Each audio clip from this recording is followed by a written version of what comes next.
You have reached the deepest depths of the internet. If it is greatness you seek, you've come to the wrong show.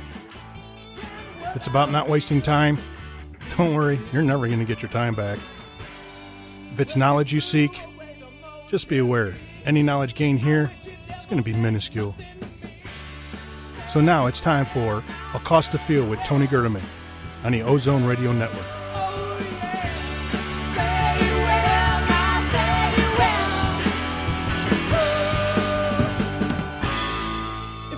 Hello, everybody. Welcome to Accost the Field. I am Tony Gerdeman. Thank you for joining us, and I am here, as always, with Tom Orr. Tom, how's it going?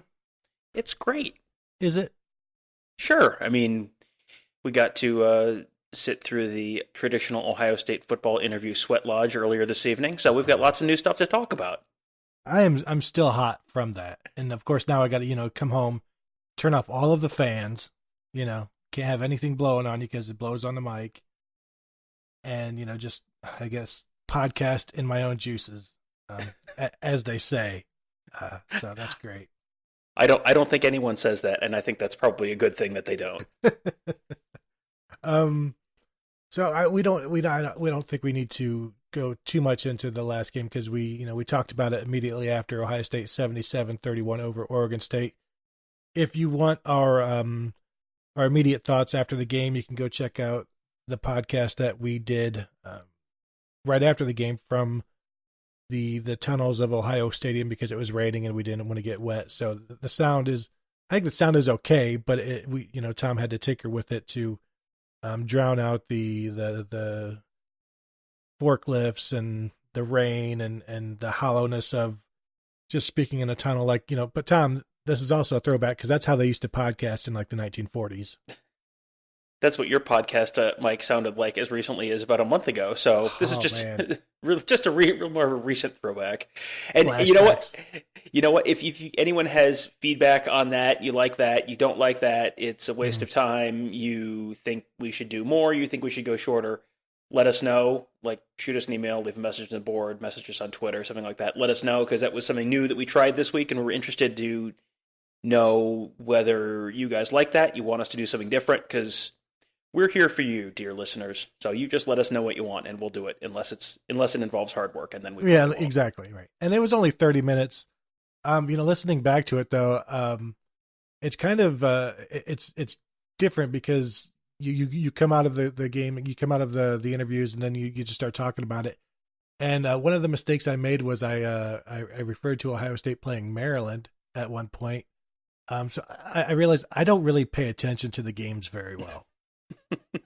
And also next week we should endeavor to try and walk out of the post-game interview room with a stat packet, so that we're not so that I'm not doing what I did, which was confuse different Ohio State touchdowns. I was remembering the first touchdown being a long pass to Terry McLaurin, and it was a very short pass to Terry McLaurin. So yeah, it's a work in progress, but we will, as in everything, we will strive to get better.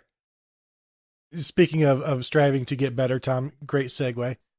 The sophomores, and I have it in the rundown as the not so super softs. Baron Browning at middle linebacker struggled. Isaiah Pryor, I watched the game again, and I think he really struggled. Jocelyn Went obviously struggled. Antoine Jackson had the missed tackle, the tackle, and I guess the catch and release on the 80-yard touchdown early in the third quarter. Pete Warner had a rough first half, but then bounced back in the second half and did a better job of keeping contained.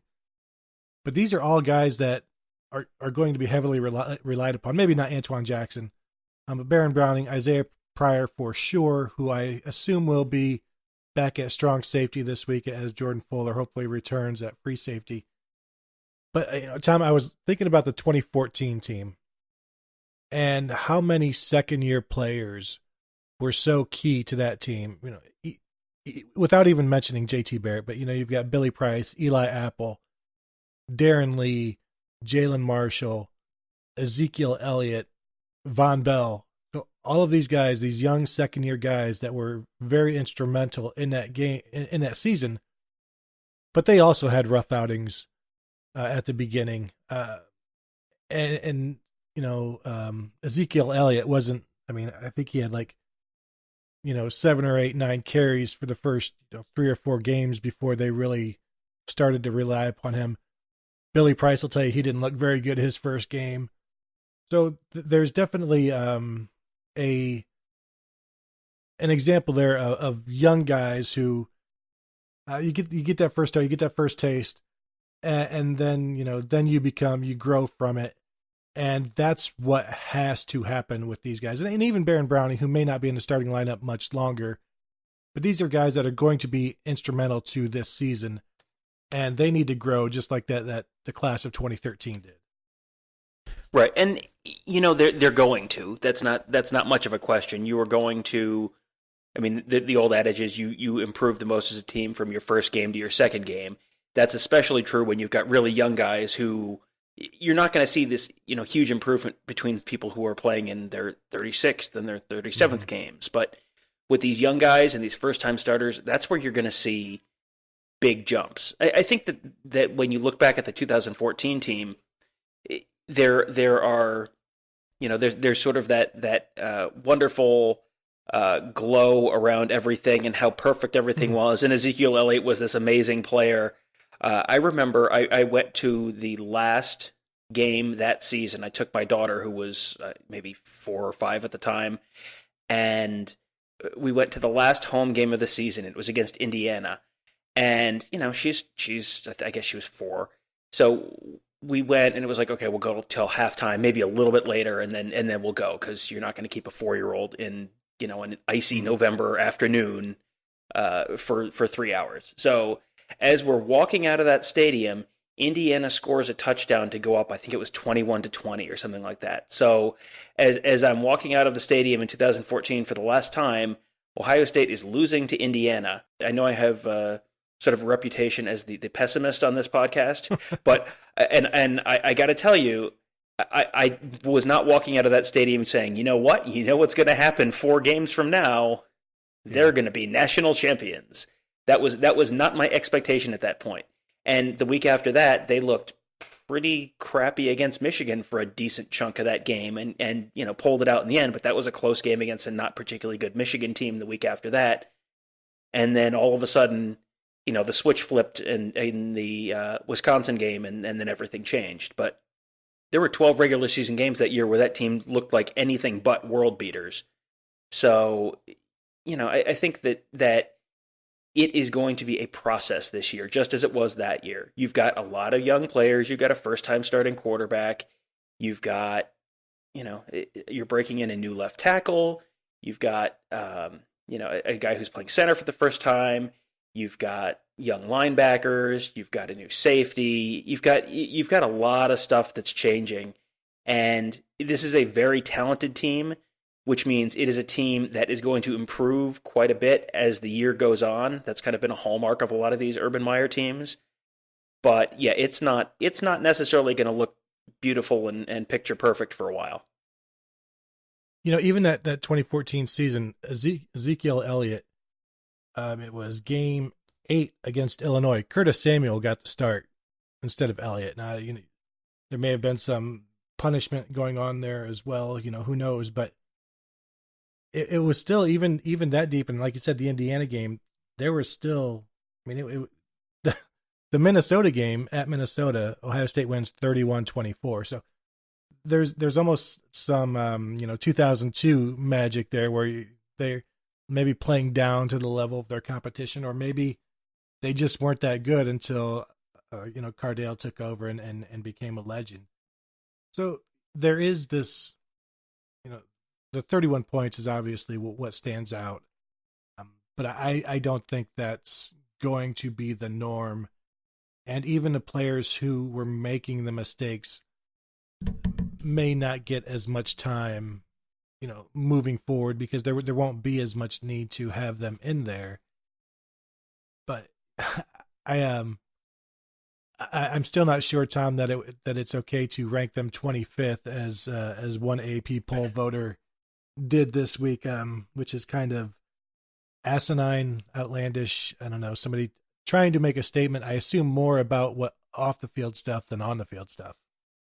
Wasn't it someone from Boston? Yeah, so it's like they don't even really count. Like, I don't even think AP poll, I don't even think voters should exist like east of Pennsylvania, and maybe only east of like the middle of Pennsylvania. Like Happy Valley, I guess, should be like the cutoff for college football, like input, I mean, Boston. It's just have someone from Australia vote. Like, what's the difference? There's no difference there. Yeah, it's. I would caution everyone to not get too worked up over the AP poll right now. For one thing, it literally has no impact on anything. Yeah. So there's that.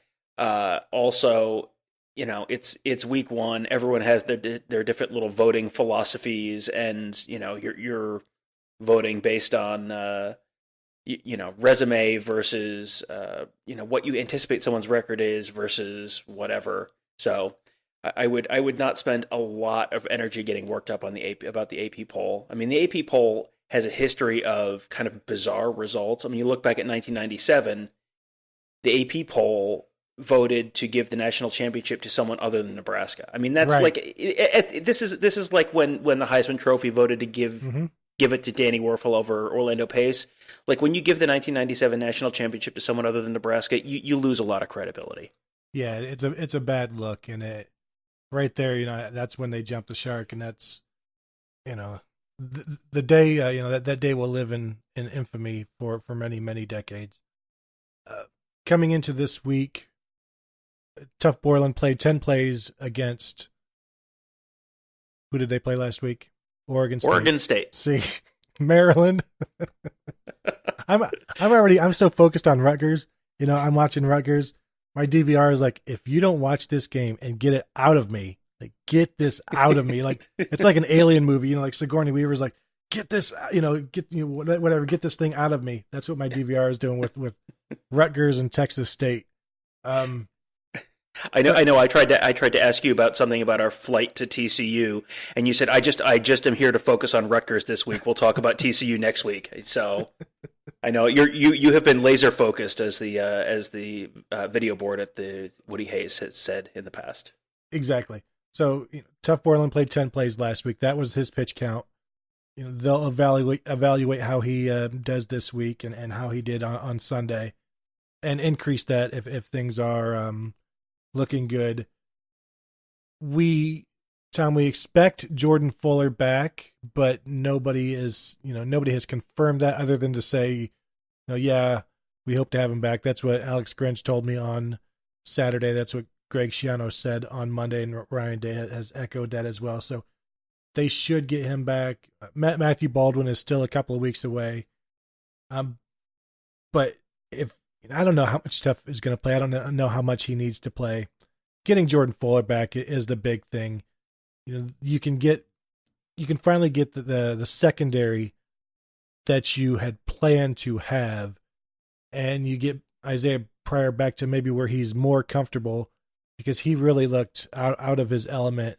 The 46-yard touchdown or whatever, the touchdown pass was completely on him, because he was stuck looking in the backfield on a play action while his slot receiver, the guy he was supposed to be covering as the free safety, just ran right by him. And then Jocelyn Went was powerless to, break down and tackle him because he was already running by him. So, that play by Pryor, he also had, some other like missed tackles and just like coming in too fast. Jocelyn Went did that as well, where maybe playing a little bit out of control. You get Jordan Fuller back, Tom, and you get that control to come back, and it calms everybody else down back there. Yeah, Monday, Greg Schiano compared it to a baseball team, and how it's important to be strung up the middle on a baseball team with a good catcher and a shortstop and a center fielder, and what a difference that can make for your whole team if you're just solid in those few positions. Well, they were on Saturday missing their up the middle linebacker and their kind of up the middle safety in middle linebacker Tough Borland and then Jordan Fuller. So I think getting both of those guys back will probably have kind of a cascade effect in a few other spots where, with Fuller, if he's back in there, then you can slide Pryor back over to the position where he's been practicing most of the summer. So he's probably going to be a little more secure over on the boundary side. So that really, you're instead of improving just one spot in safeties, you're probably improving both spots. Mm-hmm. So that's I think one thing that I think everyone is probably after Saturday. I think everyone is pretty concerned with the safety play, the linebacker play. I think there is probably a somewhat easy, not necessarily complete fix, but certainly an easy upgrade in both of those places.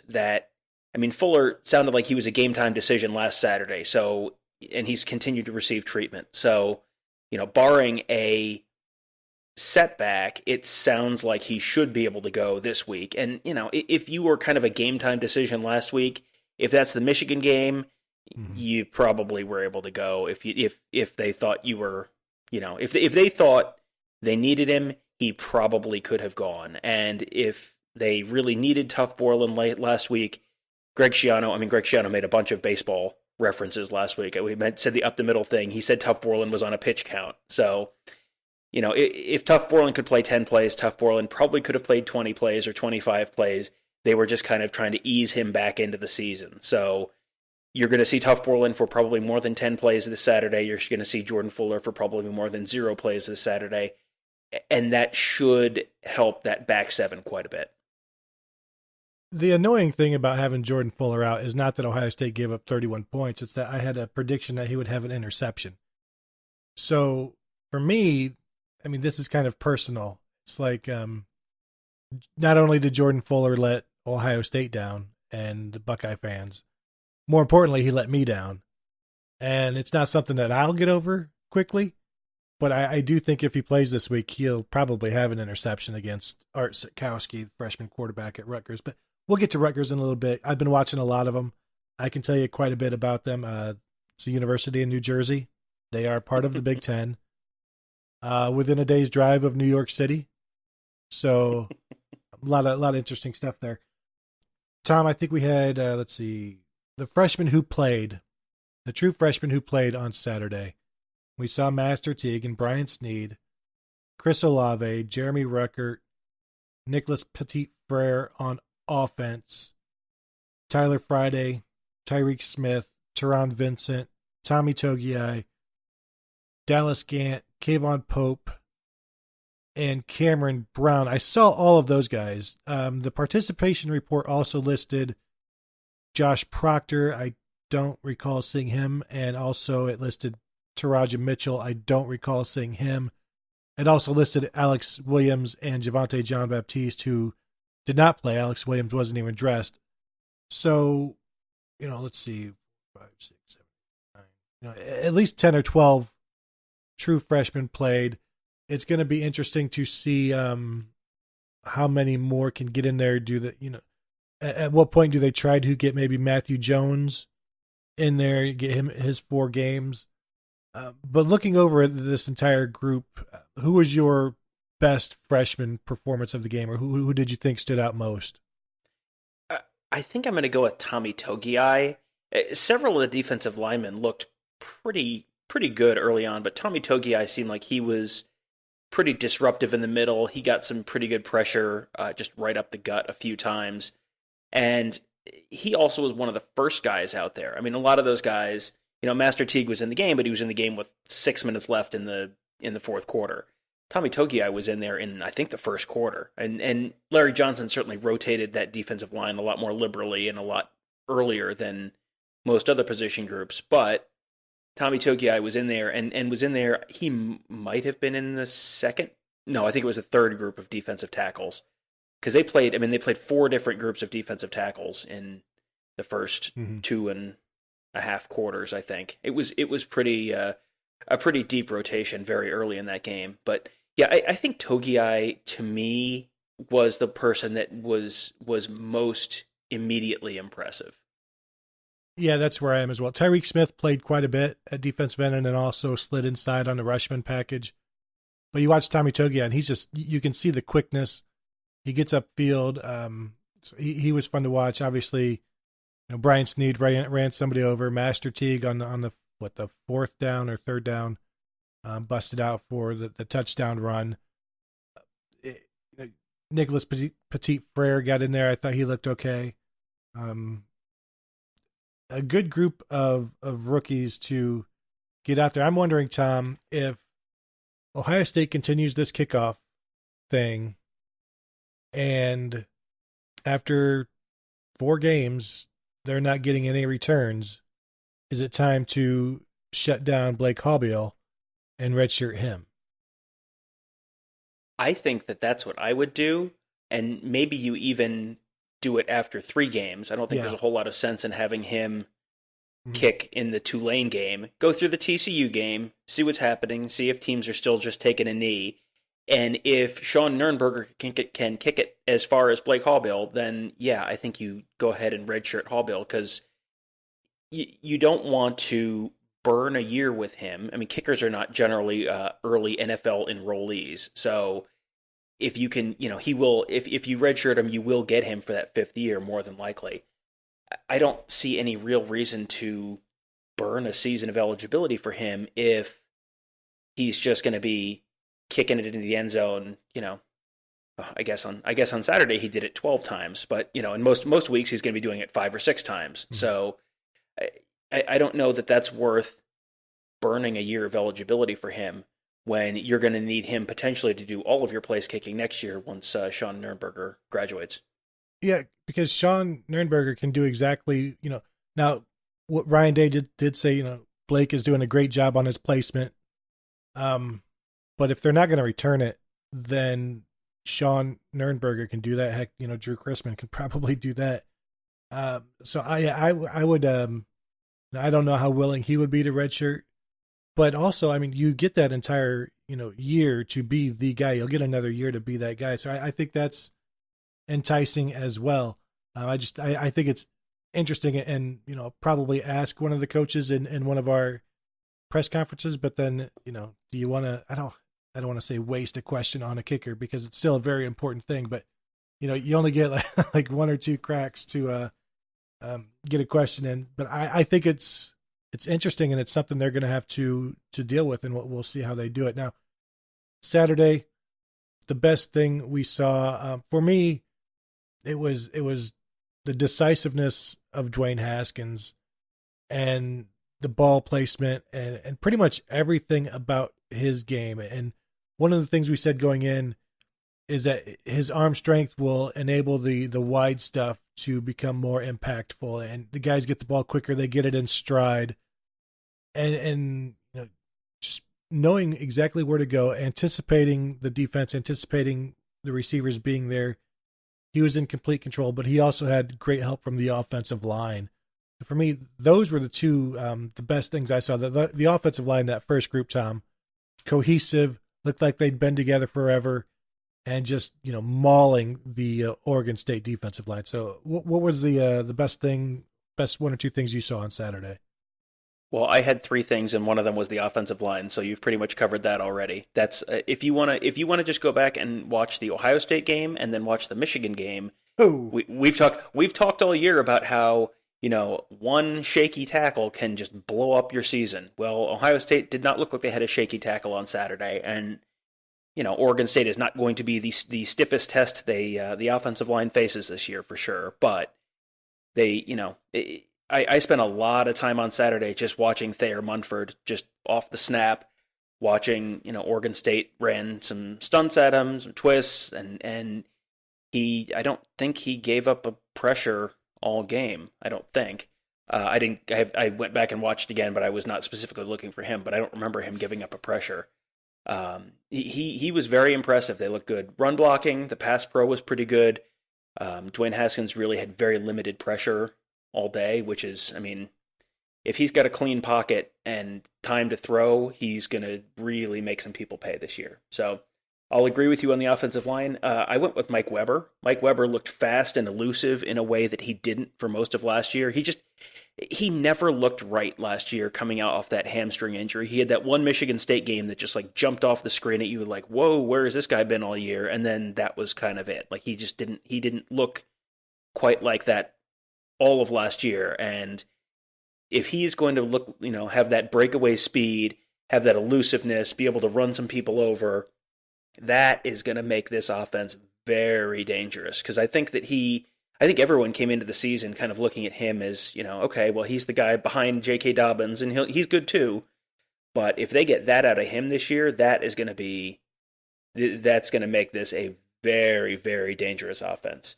And then the last thing I had was how efficient they were on third downs. 7 of 8 in the first half, 12 of 15 on the game.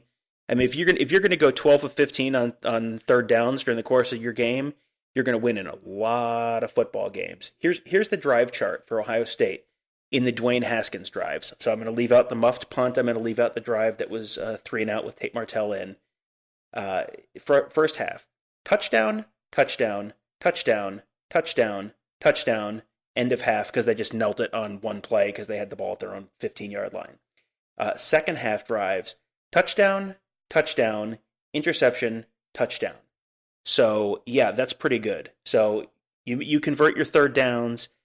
You don't turn the ball over except for that one time. That's if you punt the ball once in the game and you don't turn it over, you are going to win a lot of football games.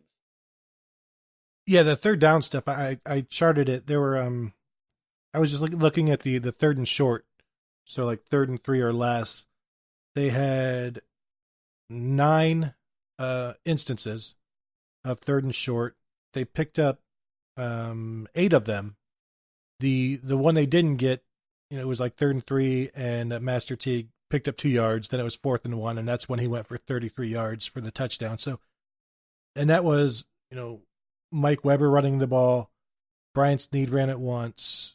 So Weber ran it 4 times, Snead once, Teague twice, and then 2 of the 3rd and 3s were Dwayne Haskins to Austin Mack for 9 yards, and then to Mike Weber for 3 yards for a first down. So there was no running of the ball by Dwayne Haskins, although there were RPOs called. There, I think Ryan Day said after the game there was some zone, some read option where Haskins could have run the ball, but he handed it off. So it's not like they totally have abandoned the quarterback run. It's just, it's an option at this point, and the option wasn't necessary. Now, the worst thing we saw, I think, pretty much everybody's going to have the same answers: the linebackers and the safeties, and we've kind of beaten this one into the ground. But I'll be interested to see if Baron Browning bounces back and hits those gaps that he was missing last week. And then we'll see if the safeties have calmed down. I don't know, Tom, if you've got anything else as far as the worst thing we saw. I don't know what else could be worse than that on Saturday. That was the first thing and the second thing I had on my list. So yeah, I think everyone probably who walked out of that stadium with those being the first 2 things they were concerned about. On offense, about the closest thing you had to a concern was that the offense looked real predictable when Tate Martell was in there, because everyone knows he's coming in there to run the ball. So they did not have a lot of success with him in there early on. They're going to have to throw to open up the run with him, I think. And I would assume that they have kind of figured that out. And he threw more in the second half. And you saw the one play where he, took it off left tackle and looked like he was about to get tackled about 8 yards down the field, and then just out of nowhere lateraled it to C.J. Saunders, who I don't know if that was the design of the play, but it looked that was one of the few times that you had an audible gasp in the press box, like, whoa, yeah. that was kind of cool and unexpected, and a little, it had very much a we just drew this up in the dirt kind of feel to the play. And the only other thing I had that was a concern, it's real hard to tell Jeremy Ruckert and Luke Farrell apart from the press box, which is about 12,000 miles above the playing surface. 89 and 88 on those uniform fonts when they're on the far hash mark. Those numbers look real similar, and they're about the same size, and they're about the same skin tone. And so there were several times in the first half I was like, I think Jeremy Ruckert's in. It was like, nope. There's a tiny little gap in the bottom left-hand corner of that second number that you can't see unless he's turned exactly towards you. So those, as far as week one complaints go, those aren't too bad. Yeah, we might have to go with a single digit for Ruckert. Maybe like give him 8. Just, you don't need 2 8s. Just go with 1 8. Make it easier on everybody, and just settle down with your numbers. Just single digits are awesome. Just go get 8, stay 8, be 8, and then that would make it easier on us, which is all we really care about. And we won't even get into the press box meal at this point because we want to make this a show that doesn't go 4 hours. Unless you have some complaints that you want to throw out there. I have made it a life goal to not complain about free food. So good thinking. That seems like a good general philosophy in general. But they had set the precedent that the Board of Trustees was going to provide pizza during long delays, as Laurie Schmidt pointed out on Twitter. So that's true. It was a little disappointing to not have press box pizza during the rain delay, but we muddled through. We made it. It was okay. I'm a little concerned there's going to be another weather delay this week. You're looking at the weather and it's like 50% thunderstorms in the afternoon. So we will see. I'm already tired of the weather delays, and it's only been one this year. I think the weather delay played an impact on the outcome of the game because, as you said after the game when we were doing our initial reaction show, they come back from halftime, third quarter, it's like boom, boom, boom. 3 touchdowns in succession, 3 long touchdowns. So it's almost like the defenses weren't necessarily ready for football. After sitting for so long. So I do think that's a part of the issues. But I want to get back to Dwayne Haskins. The little bit that he was pressured, he had 2 scrambles for 24 yards. He had, I think, 1 incompletion and then the interception. So it'll be interesting to see if Rutgers comes after him more, which is also a dangerous thing because you saw what the Ohio State receivers can do after the catch. KJ Hill had some nice yards after the catch. Terry McLaurin, obviously. We know what Paris Campbell can do. I think we're going to start to, we saw Austin Mack looked pretty good. I think we'll see more from Johnny Dixon and Benjamin Victor. I wouldn't be surprised if, Urban Meyer always says, they don't try to force the ball to people, but sometimes I think they do just to get them into the game. Remember they used to try to do that with Evan Spencer at times to reward him for his blocking in 2014. And it didn't always go so well. But with Haskins, 2 carries, 2 rushes, basically 2 scrambles. Do you think that is going to be the lowest number of carries he has this season? And I'll go back to JT Barrett. Do you know what the fewest carries or rushes or sacks, rushing attempts, we'll call it, that he had in his career in a game? That he started. It feels like the answer is 27, but the answer is probably more like 8-ish? 5. 5, okay. And he did it last year and did it, I think, maybe 3 total times. And, in those games, obviously the offense is in complete control. They're not, it's not a good opponent, as I recall. But, we should probably, the 2 rushes is probably the fewest ever for an Urban Meyer starting running back, or definitely for a starting running back, but for a starting quarterback at Ohio State. Cardale, even in 2014, he was carrying the ball almost 20 times a game. I could probably look real quick and see what 2015 is, but do you think 2 will be the season low for Dwayne Haskins? I would think certainly, because especially if you're including sacks, you've got to figure you're going to get sacked once a game. And then even if there are 0 called quarterback runs and he doesn't keep it on any of the, on a zone read kind of play, he's going to have a scramble on 3rd and 6, or, they'll the kind of plays that he had on Saturday. He'll have 1 or 2 of those a game. He's going to get sacked once a game. I mean, I don't think you're going to see him with I don't anticipate seeing him with 10 to 15 carries a game probably this year, but I think it would not surprise me at all if he ended up in the 5 to 10 range in a lot of games, and again in bigger games. I mean that's the Urban Meyer trend is you don't see it in the games where you don't need when you don't need to run him, you don't run him. Mm.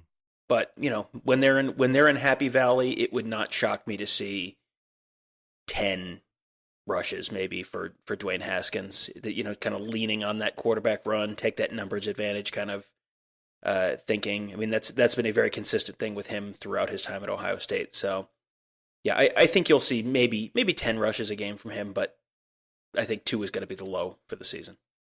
Dwayne Haskins tied the low set by Cardale Jones against Northern Illinois in 2015. You remember that was game 3 of 2015 where Ohio State won 20-13. What a spectacular barn burner that one was. I wonder what JT Barrett probably had like 12 carries in that game. So, that was a split dealie. I think, 2, it's going to be hard to ever top.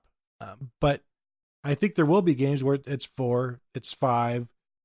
And, clearly, against Oregon State, that's okay. They picked up all of their short yardage stuff. We'll see if that continues against Rutgers. And then, obviously, the real test is TCU and then Penn State moving forward.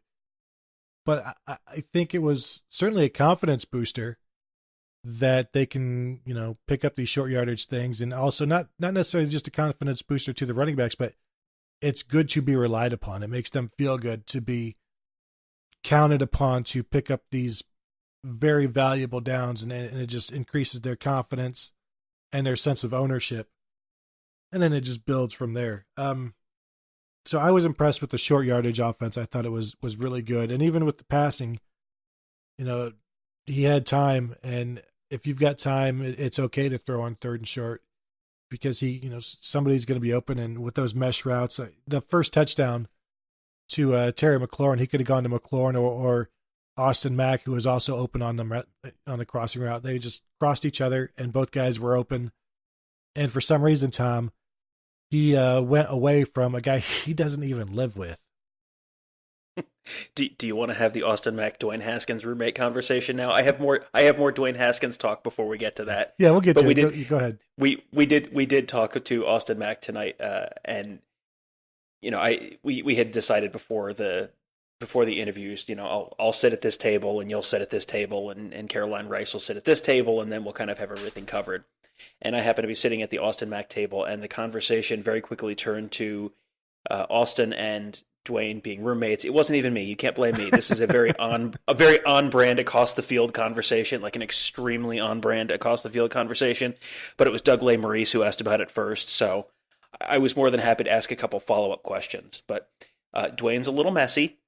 That's okay. They get along very well. He did say they do every once in a while go out and throw just themselves. That was not what he had said this spring. He said, "Oh yeah, we always just invite everyone over." But he did say that they do kind of they do go throw by themselves sometimes.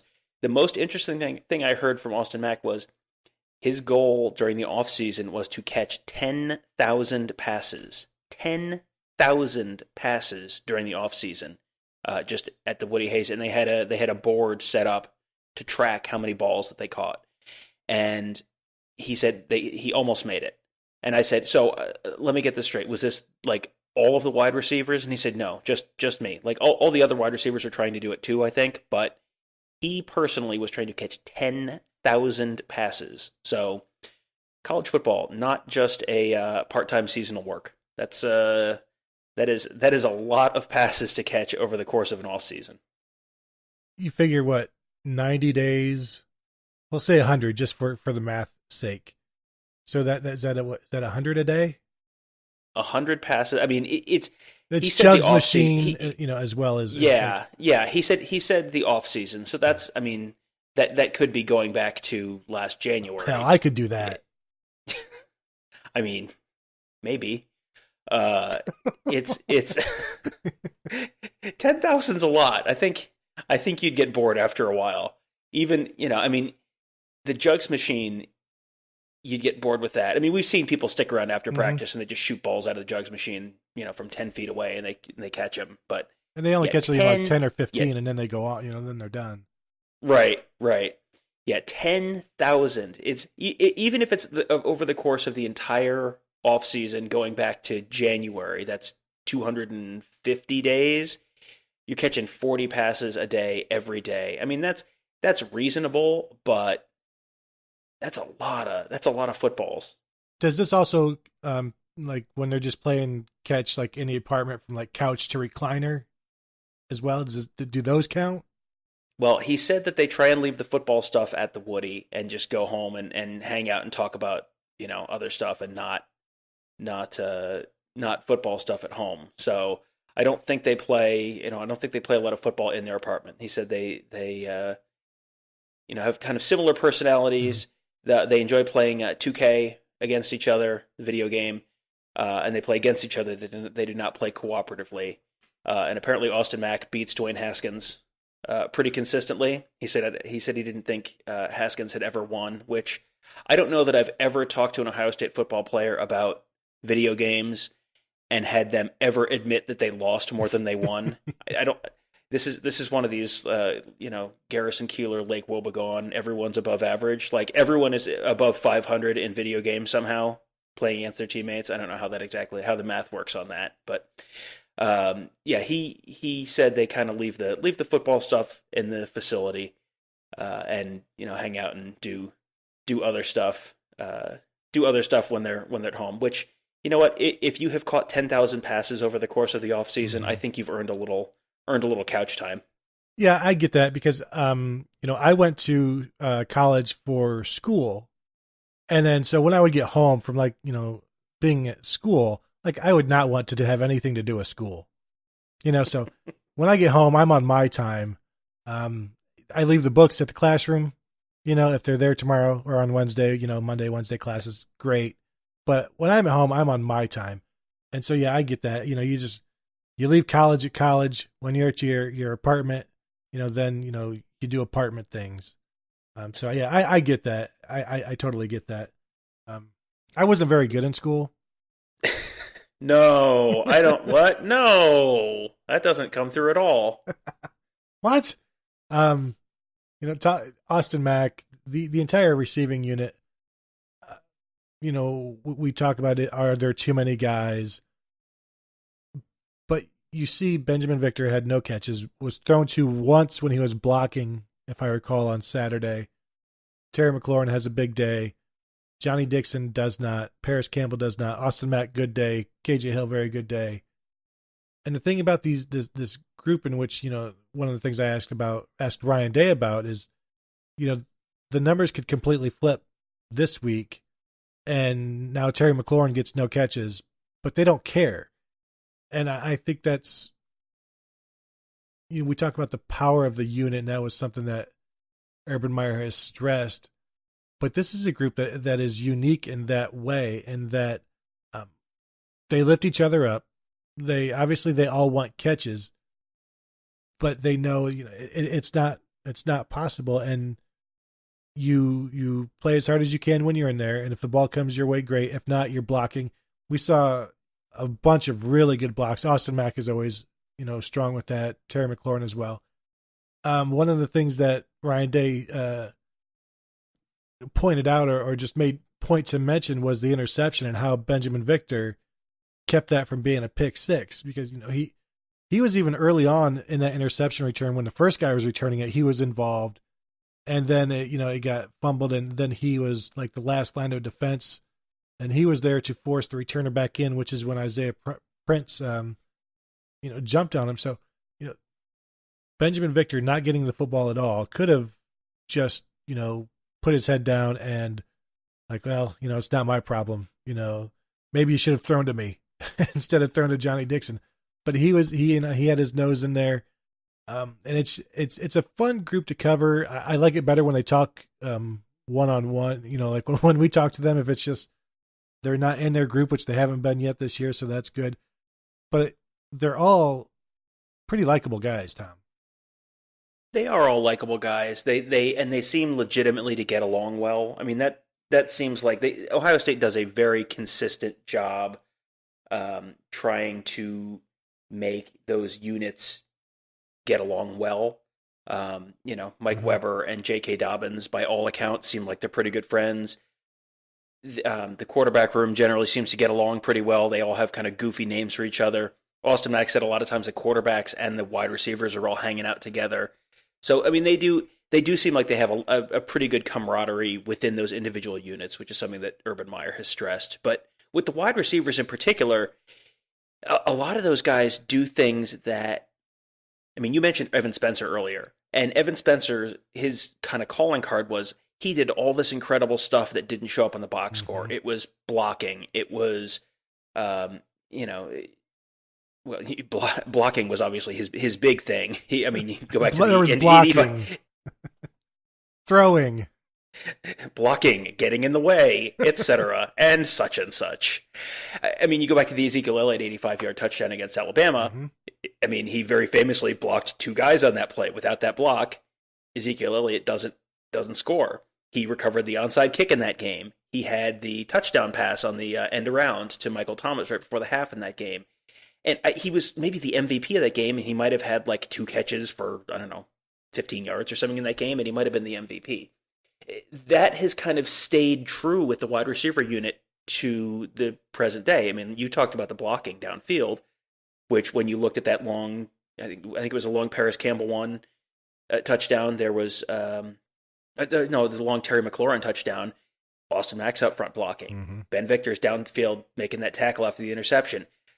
Ohio State had one punt all day. It got downed inside the 5-yard line. Who was the player covering that punt who downed that ball inside the 5-yard line? 5th-year senior team captain Terry McLaurin, who was playing on special teams just on punt coverage. I mean, that it is a pretty selfless group, and they seem like they are pretty legitimately team oriented. It's not just words. It's you can see it in their actions that they really are very team oriented in that unit. And you go back to when they were freshmen, and strength coach Mickey Marotti saw them, and when he got to know them, told Urban Meyer, like, these guys are gonna lead your program, gonna change your program. And McLaurin and Paris Campbell, just early on, they knew by the way those guys did everything that they were asked to do. Like Evan Spencer, and I'm looking at Evan Spencer's numbers from 2014. He was 9th on the team in receptions, had 15 catches for 149 yards. Against Alabama, he had 1 catch for 7 yards.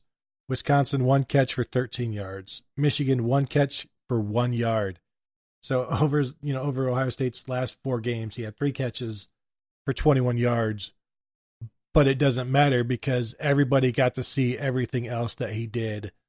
And I don't know if they necessarily see that with this group yet, but I think if they continue this way, they will, because it's going to be made a point to them like it was with Evan Spencer. So it's an interesting group to watch. You almost feel bad for the guys because, now this week you're off, this week you're on. And I don't know that there's going to be a consistent, Terry McLaurin going to have 4 straight games of 100 yards because, this week it's going to be Johnny Dixon, or, as Ryan Day said, Chris Olave is going to contribute this year. So, does he get involved? It's a pretty good problem to have. And it's one that Urban Meyer, Tom, finally got to experience again today, Tuesday, back at practice for the first time since April 15th of the spring game. And talking to the players afterward, it was like, yeah, it was fine. It was good to have him back. Nothing has really changed. Practice was always the same. It was the same kind of practice throughout camp and without Meyer that it was before with Meyer, because they've been doing this so long and the program is so well run. So it's like nothing changed, but it was good to have him back. But it wasn't this, grand thing because, like Ryan Day said or Ryan Day or Greg Schiano said on Monday is like, yeah, Urban had, we had a little meeting, but then he knew like we had to get to game planning. So he didn't want to keep anybody. So it's almost like he's trying not to disrupt anything, just as Ryan Day was trying not to disrupt things. You just keep going on. You keep the train going. You hop on, and then you gradually begin to take over. But at this point, nobody really wants to disrupt things because they've gone well and they're getting prepared, and everybody has their own jobs to do. Urban Meyer doesn't strike me as the kind of guy who gets back from vacation and then spends like an hour just BSing with people and showing them pictures on his phone. Like he doesn't seem like that kind of person. And I don't think he went anywhere much more exotic than Dublin over the last month. So it definitely sounded like it was straight down to business for them. But over the last month, Ryan Day said on Monday, basically their goal has been just keep everything as close to normal as possible for them. That team is very much a routine team. Let's keep it in the routine. Let's, don't act like the world is falling apart because Urban Meyer isn't here at practice today. It's a different person standing in front of the practice for the last month, talking to the team. Sometimes it was Mickey Mariotti. Sometimes it was Ryan Day, but it was very much keep it as routine as possible. And they're trying to keep it as routine as possible now. Now it's just back to exactly what it would have been this time last year, where Urban Meyer's in charge, and he's in charge until 11:59 p.m. on Friday night, and then he turns the reins back over to Ryan Day. But Urban Meyer's going to be there on Friday. They're going to keep it as similar to a normal game week as they can, right up until 11:59 on Friday night, and then it'll go back to the way it was on Saturday. Ryan Day did, it seems like a pretty fantastic job on Saturday with everything.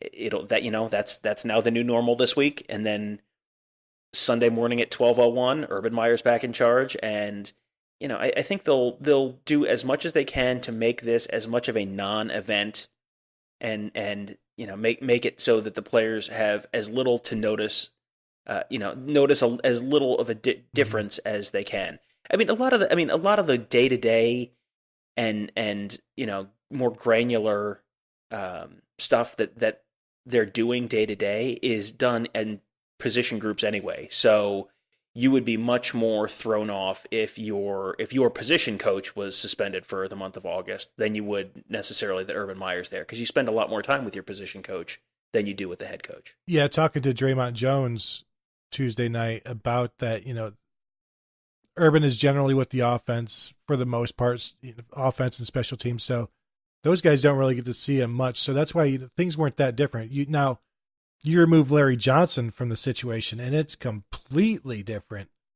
and you do that, like you said, at any of the positions.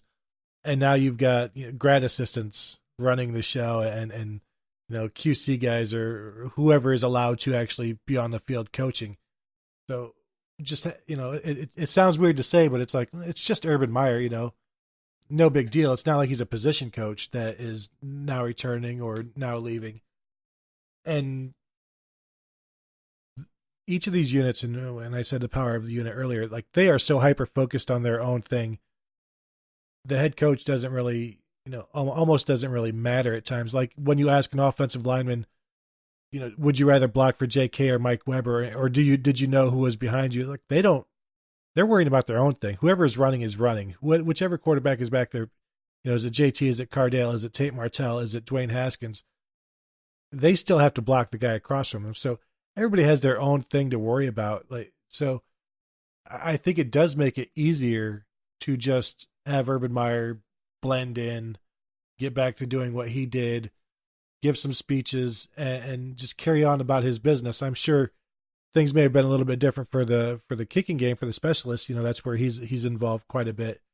But everybody else, I mean, it was, going in, that was a story that everybody was going to write. And then you talk to players and it's like, well, it doesn't seem to be much of a big deal because everybody is, yeah, it was good to have him back. But then I had to go practice, so it's like, yeah, it was fun, but then I had to go do 2 hours of work and it's like 95 degrees out and it's really freaking hot and it's humid. And so, yeah, I apologize if I wasn't overjoyed by the whole situation. Thank you. I'm sorry. Yeah, it was. I went in. I mean, we had talked before we went in there, and sort of hashed out. Okay, here's the stories we think we might try and write out of these interviews. And yeah, the Urban Meyer story. I sat with Austin Mack for 10 minutes, and Urban Meyer coming back literally did not come up. They talked about all sorts of stuff with other other stories and other receivers, and I mean, obviously we talked about the Dwayne Haskins thing. And literally, the Urban Meyer question did not come up. And I went over to you afterwards, and I said, "Did did the people you talked to talk about Urban Meyer at all?" And it was like, "Yeah, I mean, they talked about it, but it wasn't really a thing." So that I think to people who are not as versed in the program, I think would be surprised at how little. I mean, he's involved in everything. He oversees everything, but on a micro level, it would be surprising to people how normal Ohio State football practice has seemed in the little bits of time that we have been in there watching the last month, because it's just he's not, he's there, he's in charge, but he's not particularly hands-on with most of the players. Yeah, it's like, if you're in school, the principal isn't going to go over your book report unless you've thrown a couple of F-bombs in there, and then maybe they'll go over with. But they obviously you'll see Urban Meyer every day, but it doesn't necessarily mean that you're talking to him or that he has any need to talk to you at that point, because that's what the position coaches are for. That's what the assistants are for. One of the other things that Mike Weber was taught, I talked with Mike Weber, and he went and saw Urban on Monday. The players have Mondays off, but some you come in for treatment or watch film and stuff like that. So he went and saw him then, and it was good to have him back, but you go to work. Mike was asked about the decision to leave for the NFL or stay, and he said it was 50-50, completely up in the air, but he talked to Urban, and it was basically like, I can't do this 4 carries, 2, 3 carries, 5 carries anymore. I want the ball. And what Urban told him was, well, you'll have to compete, and you'll have to compete here. You go to the NFL, you're going to have to compete there. So wherever you go, you're going to have to compete. But what, basically Urban Meyer said is like, yeah, you'll obviously have a chance here, but you have to compete. And Mike was like, okay, well, that's all I want, to know that there are going to be carries there. And, the fact that, and he also brought up, JT's gone, so there are going to be more carries available. And we saw that this past week with 20 carries. I don't know how many times he'll have 20 carries. But I bet when he does, Tom, he's going to be over 100 yards each and every time, because if they're going to give one of these guys 20 carries, it's because they're doing something with them. That guy is, I would assume, the hot hand, and you're going to ride him a little bit more than the other guy. If a guy is getting 20 carries, I would say that means he's probably pushing 200 yards, not just over 100. I mean, that's to get that many carries. I don't remember what the division was on Saturday, 15 and 15 or something like that. And Weber was, pretty impressive with those 15 carries. So if you're going to be up in that 20 or 25-ish range, you're really doing something with that for them to be, you really are the hot hand if you're going to have that many carries during the course of a game. Yeah, it was 20 for Weber, 15 for Dobbins, and it was almost strange to see that many carries, especially in this kind of game. But blame the Ohio State defense for keeping Oregon State within a range of points where it didn't look like the Ohio State offense was running up the score by keeping their starters in. It's like they had to get, and I'm not saying they had to cover, because obviously they don't care about that, Tom. They just wanted to get some comfort between Oregon State and themselves. And, one of the best ways to do that is to give the ball to Mike Weber, and you saw the results. And I think we'll continue to see the results. He doesn't, right now, he seems like maybe the more consistent guy, and this is just off of one game, and it's stupid. But, JK, obviously I'm not concerned, but there seemed to be more yards out there for him a couple of times where he could have kicked it outside and chose to stay like between the hashes. I'll be interested to see what he sees on film, and if he thinks maybe outside is the way to go. More next time. We will talk to JK Wednesday night and maybe ask about the yards that he left out on the field. Tom, anybody else? Anything else from Tuesday night interviews?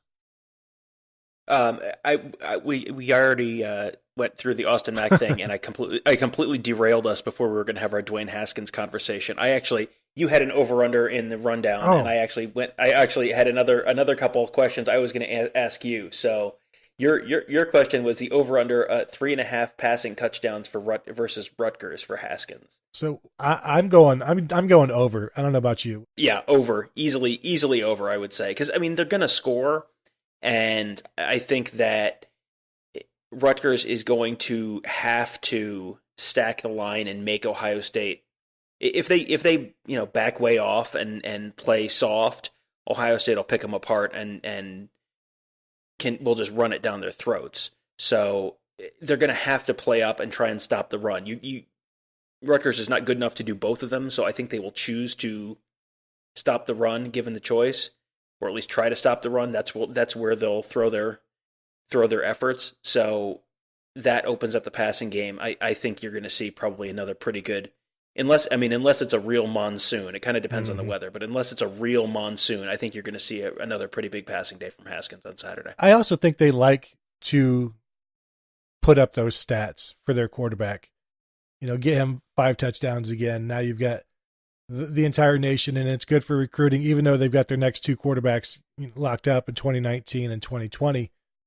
But there's no time like the present to begin to just continue to reinforce, like, hey, this is a good place for quarterbacks. This is a great place for wide receivers. You won't go an entire year without catching a touchdown like the receivers at Michigan. What else you got? Gimme. So JT Barrett's first season as a starter, he threw for 34 touchdowns. Last year, he had the school record with 35. Does Dwayne Haskins break the school record of 35 passing touchdowns this year? I'm pretty confident that he does. I'm expecting him to have 10 after the first 2 games. Now, the question will be, and I think the difference between Dwayne and JT and Dwayne and Braxton Miller is I don't expect as much of a drop-off in November as we saw with those guys throwing the ball. Now, they're still going to, do they run the ball more because of weather? I think he'll be able to put up more consistent numbers further into the season. So yeah, I would expect him to break that record this year. What about you? Yeah, I'm right there with you. I think there's a decent chance he could end up at 40 or so. It kind of depends on how many games they play. If you play in the Big Ten championship game, then you're going to play at least 14 games this year. You have the potential, if you make the playoff and go to the national championship game, of playing 15 games.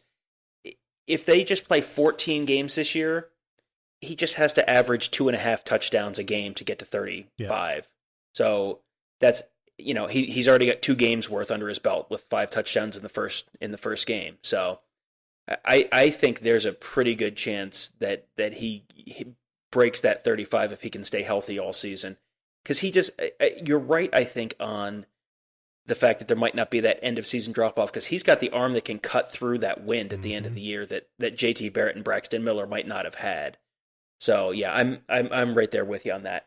How about the season passing yardage record for Ohio State? 3,330 yards for Joe Germain in 1998. What do you think? You gonna break that this year? Yeah, especially if we're talking 14 games, even 13 games. I think Joe Germain did that in 12, right? Which is pretty impressive. So yeah, I would expect, unless Tom, Tate Martell. I mean, let's not forget who is going to be sharing some time.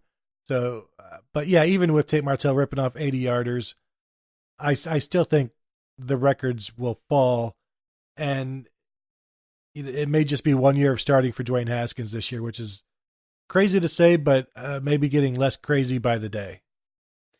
Yeah, I had brought that up a couple different times over the course of the offseason when we were talking about quarterback recruiting and the future of the quarterback position, and we always had comments when I wrote that in articles or when I talked about it on the podcast, we always had comments about how, come on, he's not going to leave after 1 year. But you see the arm strength, you see the size, you see what it looks like out on the field, and it's like, I mean, this is a lot of the things that NFL teams tend to jump at in the first round of the draft. So I think that I am more confident that he would, he's potentially a 1-year starter than I was in the spring. I didn't think it was particularly likely in the spring, but I think it's getting a little bit more likely that it could happen. Yeah, I saw Matt Miller, who is Bleacher Report's lead draft analyst, say that Dwayne Haskins was the most impressive player he saw this weekend.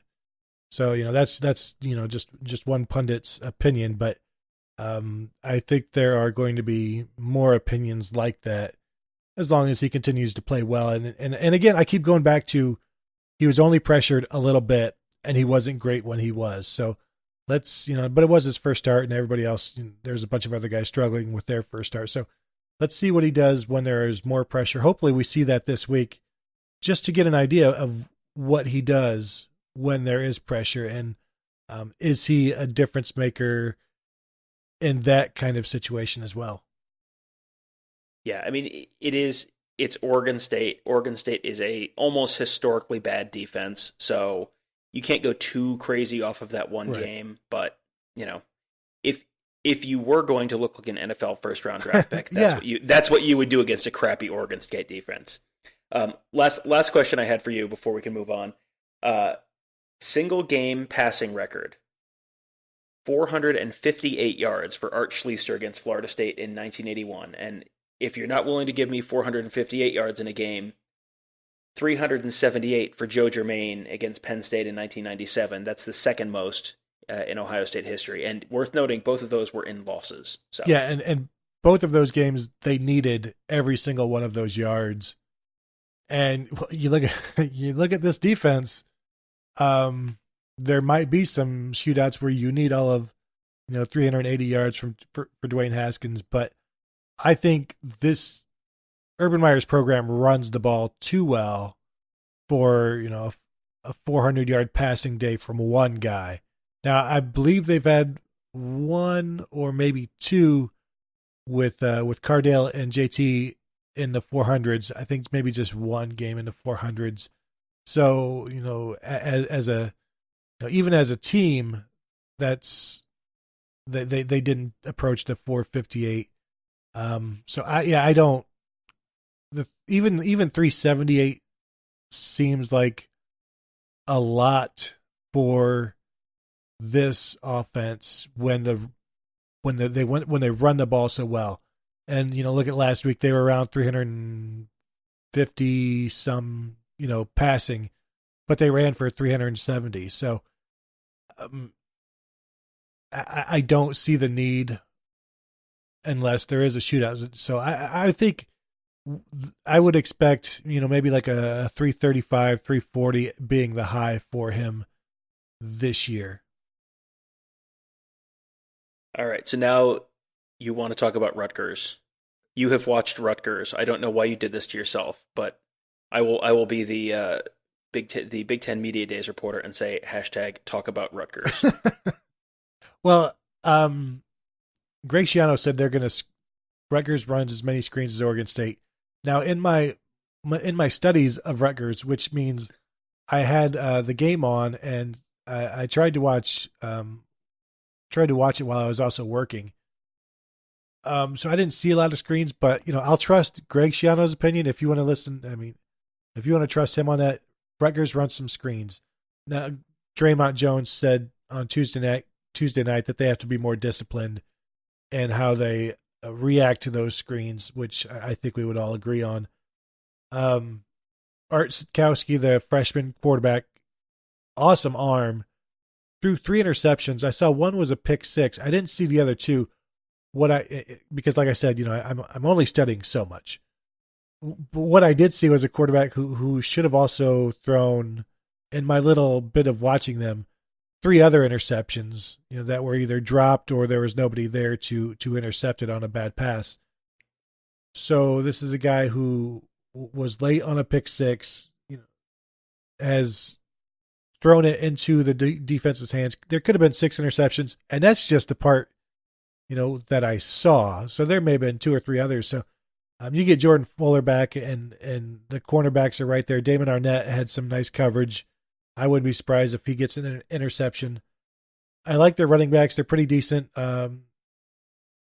They're, better than, I shouldn't say better than Oregon State, because, they've got 3 of them, and Oregon State only had 1. So they're decent. I don't think they're not nearly as fast as Pierce was, which means that Jocelyn Wentz should be able to catch him once they break the, bust around the edge, because linebackers lost contain. I expect a better defense in Oregon State. And if there isn't, then maybe Rutgers should move to the MAC. But I want to see, like I said, I want to see how Dwayne Haskins handles some pressure. Hopefully there is some pressure for him to work with. And that's Rutgers in a nutshell. They've got some, Chris Ash is doing a better job recruiting. I really like Sitkowski's arm. I talked to him at an Ohio State camp a couple years ago. Ohio State offered him, but I don't know if it was an offer or it was, hey, come to camp, because he's not a dual threat guy. He's a pocket guy. But maybe, that's sort of the way Ohio State is going a little bit right now. But so he's a big arm, but still just a freshman. Ohio State should be more than capable of making life pretty difficult for him. And, do they try to go downfield, which means bad news for them, because you've got Draymond Jones and Nick Bosa and Chase Young. It's not a great matchup for Rutgers, in my opinion, Tom. I don't think they match up very well with Ohio State. Whoa! Come on! I thought we were gonna tone down the hot takes on this podcast. I don't know that I would put a qualifier on maybe Rutgers should move to the MAC like you did. I think maybe you can just say that as maybe Rutgers should move to the MAC, and not if they can't do this or that on Saturday. Matter of factly, on a random Tuesday. I think this week you're going to see it's going to be kind of the inverse of the Oregon State game, where Oregon State had an offense that you kind of went, yeah, they're kind of okay, and then a defense that you just went, oh, my eyes, the goggles do nothing. That's going to be the opposite this Saturday. Rutgers' offense is going to be not very good, because Sitkowski's a true freshman, first start on the road. I mean, you said he had 3 interceptions against Texas State, who is maybe the worst team in FBS, and that was a home game against Texas State. Now you're on the road at Ohio State, and he was not even a full-time starter last year at IMG. I mean, he's at IMG, so that's obviously quite a national football powerhouse, and he was sort of the half part-time starting quarterback there. He doesn't have a ton of reps right now. He's new at Rutgers. This is true freshman season. How is their offensive line going to hold up against the Ohio State defensive line? I mean, spoiler alert, not well. But I think you're going to have the offense is going to be kind of a mess for Rutgers on Saturday. On the other side of the ball, Chris Ash, this is his 3rd year at Rutgers. He's obviously a defensive guy. He was a great defensive coordinator for Ohio State. He's started to get some of his guys in. They know his system. The system is in place now. He's got some of his guys in place now, people he's worked with for a few years. The defense should be okay this year. So this is going to be a little bit more of a challenge for Dwayne Haskins this year, and the Ohio State defense should probably just be able to feast on Saturday. One of the things Chris Ash said on Tuesday's Big Ten Coaches Teleconference is, they're preparing Art Sitkowski as best as they can to be ready for the game plan, but there's not really much you can do to prepare them for Ohio Stadium. And so you just you get to the game and you hope he can handle it. And you meet with him beforehand, you tell him what it's going to be like, and all you can basically you pray and you hope that the guy is mature enough to handle what most freshman quarterbacks can't handle and aren't really equipped to handle, except for the special ones. And I think he's going to be very good, but I would not expect him to be very good on Saturday. Tom, speaking of not very good on Saturday, before we get to our listener questions, let's spend a good 45 to 55 minutes on the Michigan Wolverines. Lost 24-17 at Notre Dame on Saturday.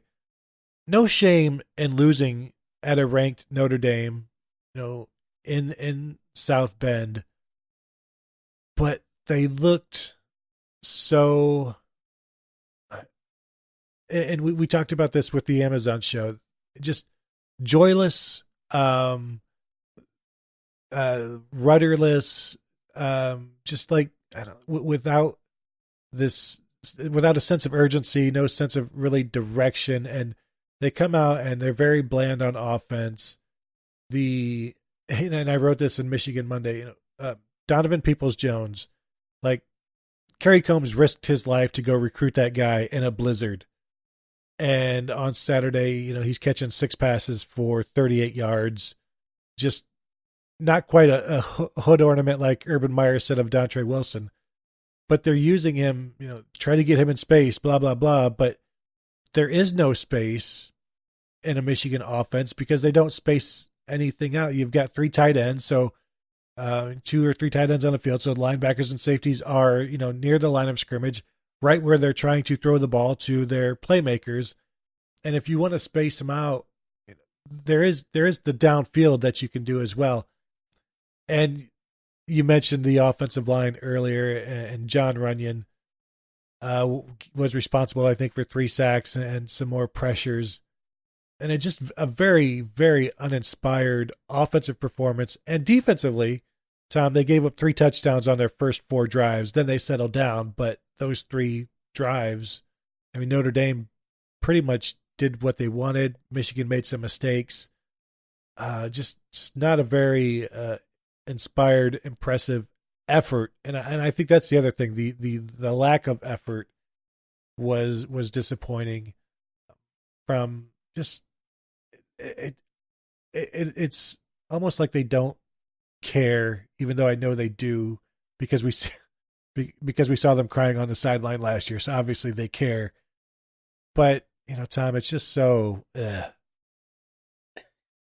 We have talked all year about how one bad offensive tackle can completely short-circuit your offense, and Michigan is blessed with 2 bad offensive tackles. You mentioned John Runyon, who's their left tackle, who got worked all night. It seemed like half of the night Notre Dame had a defensive end just slicing between the left guard and left tackle, just shooting that gap, and then the other half of the night he was either getting bull rushed or just the end was going around the outside of him, and he would, it was about as bad a performance from a tackle as you've seen. And Juwan Bushell-Beatty, who's the right tackle, he didn't have a very good night either. No. He wasn't as bad as Runyon, but it was not great. The middle of that line's pretty good. Ben Bredesen's pretty good. Cesar Ruiz is pretty good. They have the interior that's it's not a world-beating offensive line, but it's a pretty good center and 2 guards. And then the tackles are just a tire fire. I don't understand. There are about 5 things I don't understand at all about that program and where they are right now. Like I have no earthly idea how you came out of summer camp thinking, all right, these are our tackles, and it sounds like Runyon's going to start at left tackle again. Like, is there not another large human being on that campus who you might want to give a shot at left tackle? You've been the head coach. This is your 4th year now. Like, this is not, you can't blame this on Brady Hoke's recruiting anymore. This is on you. Like, how on earth do you not have another left tackle? Put Bredesen out there and see. Yeah, exactly. Like, give him a shot out there. Like, you maybe you don't have another guy who can play tackle, so you try Bredesen, who's a very good guard.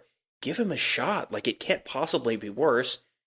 You must have a good, decent backup guard you can slide in for him, or try Runyon inside. Runyon obviously does not have the quickness to play tackle, so try Bredesen out there. It literally cannot be worse. So there's that.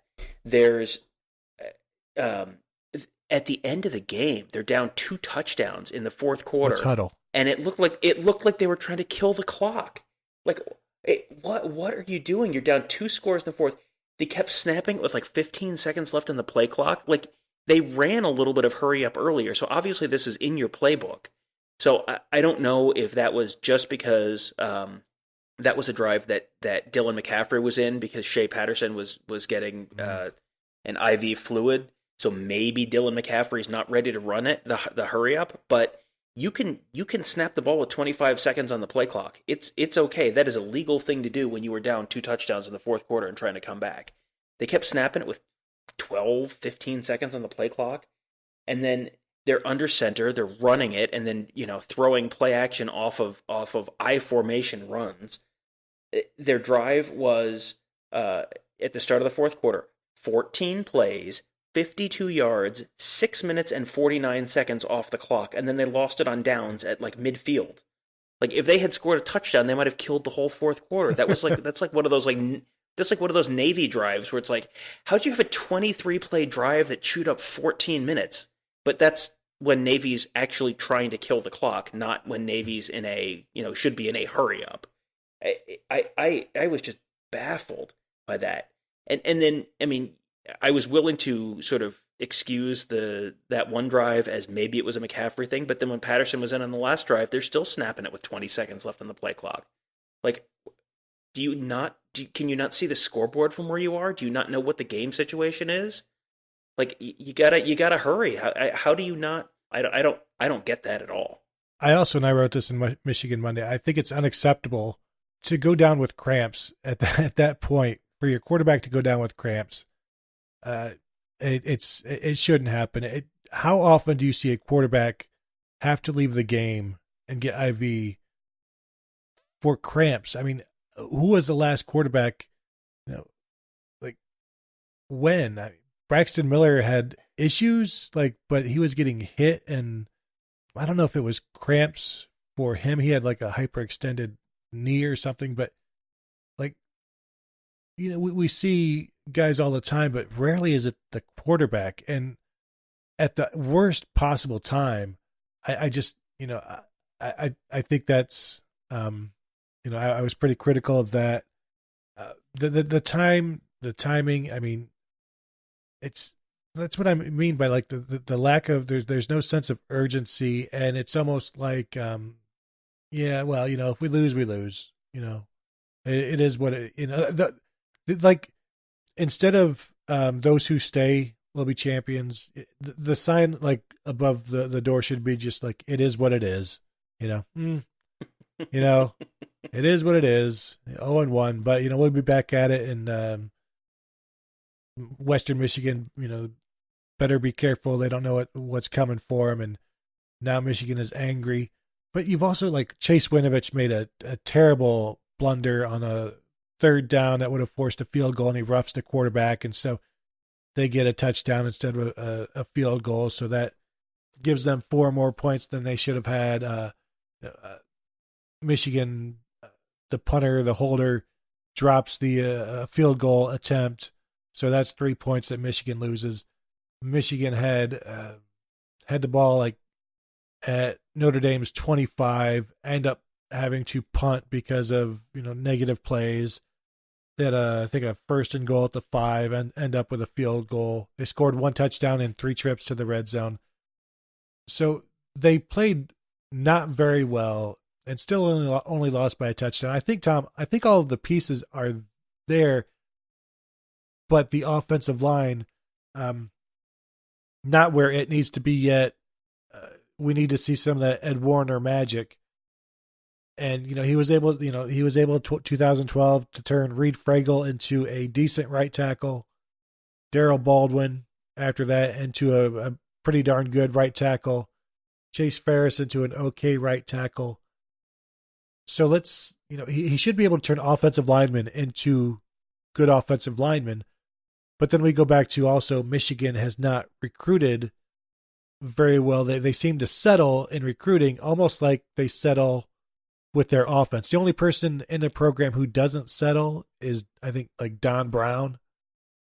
And a lot of times his defense, and I think that happened in this game, is I equate it to like, his defense is always moving. And sometimes the opposing offense can also move right through. It's like perfectly timed traffic when you get all of the lights. Sometimes that happens with his defense, and I think that happened a little bit on Saturday. But he seems like the only guy who isn't cool with it. You know. What was interesting to me was on offense, it seems like Michigan's issues were due to them being too passive. They were being too conservative in their play calling. They were not being, they weren't hurrying up when they should have been hurrying up. They took, I saw one downfield shot. I mean, Shea Patterson had a really nice pass to Nico Collins early in the second half. If he has time, he can make that throw. I mean, that's predicated on him having time. But, if you know your tackles are crap, throw a tight end in there, block, and try and throw something downfield. Just try and go max protect and throw one or two guys out there and try and heave one downfield every once in a while. They were very passive on offense, and that's what killed them there. And on defense, I mean, you mentioned the Chase Winovich roughing the passer call. Josh Metellus had a targeting call early in the game that got him kicked out, and then immediately Notre Dame picked on the guy who was in replacing him for a long touchdown.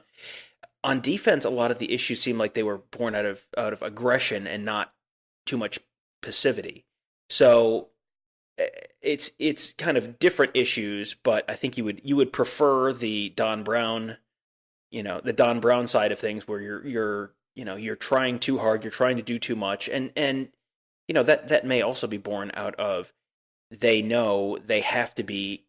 They don't have to be perfect, but they have to be kind of close to perfect because the offense is not going to give them 35 points where they have kind of a margin for error. They have to be, they were in a 14-point hole early in the game, and the offense of the whole game only scored 10 points. The other 7 came on a kickoff return by Ambry Thomas. So, yeah, they were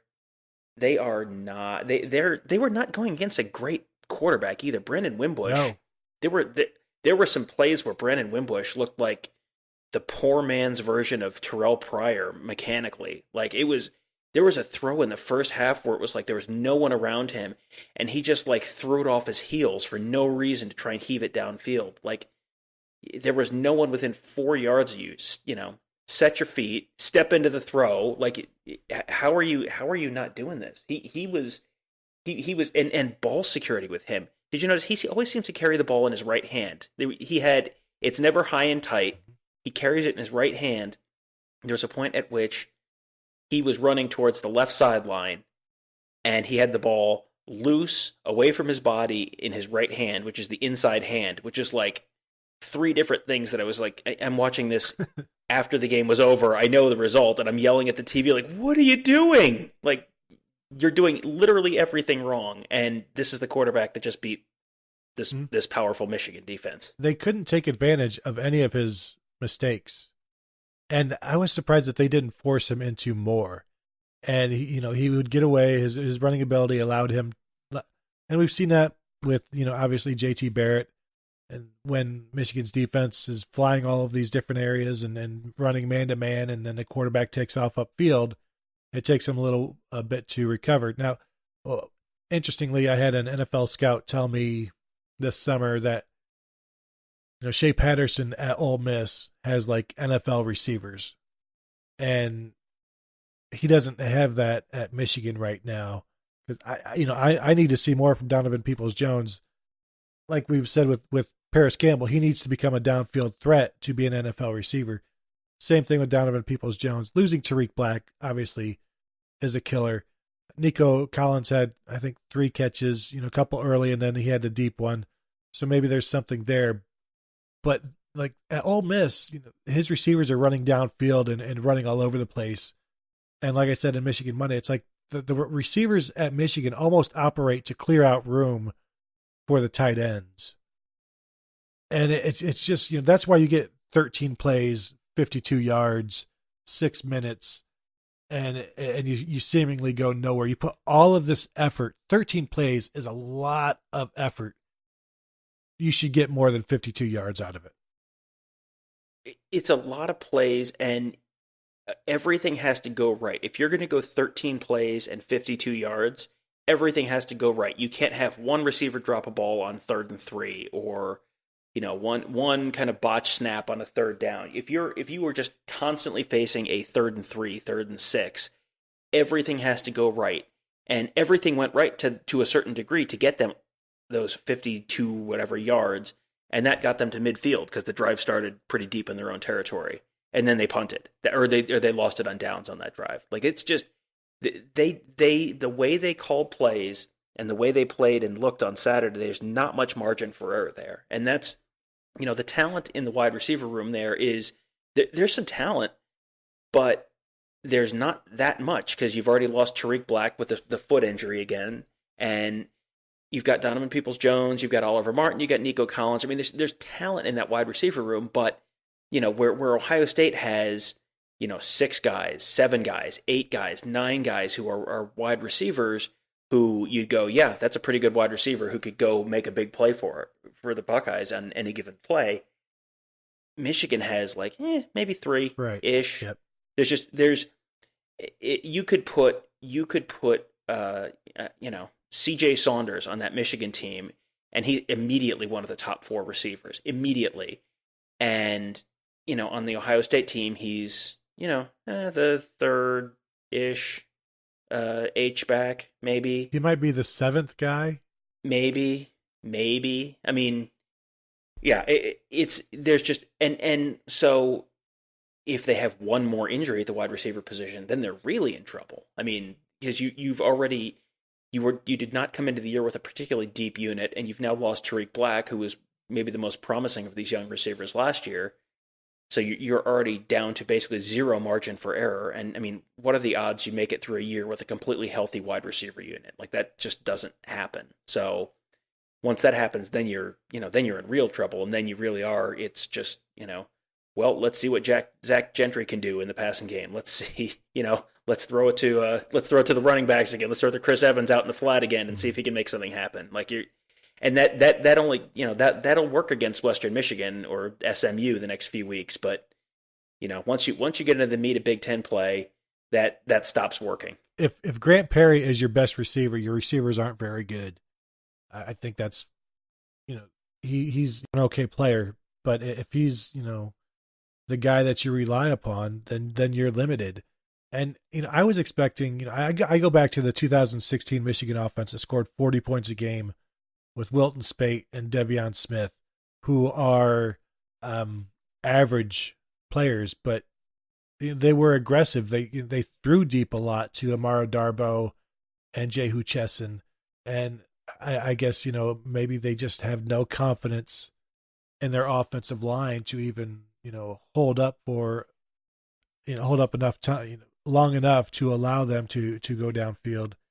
And I don't know, maybe they don't have confidence that Donovan Peoples-Jones can be that. Grant Perry is an inside guy most of the time. Oliver Martin's not going to be a deep guy, I don't think. And so you just have Nico Collins and, another tight end like Nick Eubanks, who's an athletic, not quite Devin Funchess, but one of those guys who maybe is a sort of a mismatch against the defense. But it's just, there's not a lot of stretching the field, and they need to stretch the field if they want everybody to be as effective as they need to be. Because the tight ends, if you're not stretching the field, then you're going to see like the 13 plays, 52 yards, and you're still 10 plays away from pay dirt, and your red zone offense isn't that good. So now you're going to struggle. 17 plays, 65 yards, ends in a field goal. Like, that's demoralizing for the offense. All right. Have you done enough grave dancing? Are we ready for listener questions? Yeah, let's go. All right. First question from David Sun. Was there anything that this coaching staff changed or took advantage of in Urban's absence, i.e. limited quarterback runs, personnel changes, pre- or post-game stuff, etc.? Were the guys always in gray sport coats before the game? Did you notice the gray sport? Was everybody in the same? It was. Yeah, they had matching sports coats, and they did this last year too. It's when they're walking through Skull Session from, they go from the Blackwell to Skull Session, and then over to the stadium, and they walk across the field at the stadium, go up to the locker room. Last year they did it. They had all had black sports coats. This year they had gray. But yeah, that's something they've done in the past. They all have shirts, ties. Like, it's usually a white shirt, red tie, and last year it was a black sports coat. That's kind of their matching travel uniform that they all they all wear before the game. So that's not new. That's all stuff that has been in place for as long as I can remember. Now, this whole, the cat's away, so the mice will play thing, I don't really buy into it in terms of the lack of quarterback runs because, Tate Martell ran the ball. Dwayne Haskins could have run the ball more, but there wasn't the need, with the way he read it and threw it. I don't see a need for, 8-9 quarterback runs against Oregon State. But like we talked about earlier, there will come a time where that is the best option. And I don't think there's any, now that since Urban isn't here, let's just do what we want. And then when he comes back with, for Tulane, then he can run Dwayne Haskins 17 times. I don't get the sense here, especially when they've spent so many, the 3 or 4 times we've talked to them about how they've done so much to keep things exactly the same. Right. The whole goal of this was make it so that basically you don't notice that he's not there. So yeah, they're not going to do anything crazy. They're not going to just suddenly be start running the flex bone triple option or something just to stick it to Urban because he's not there and can't yell at them.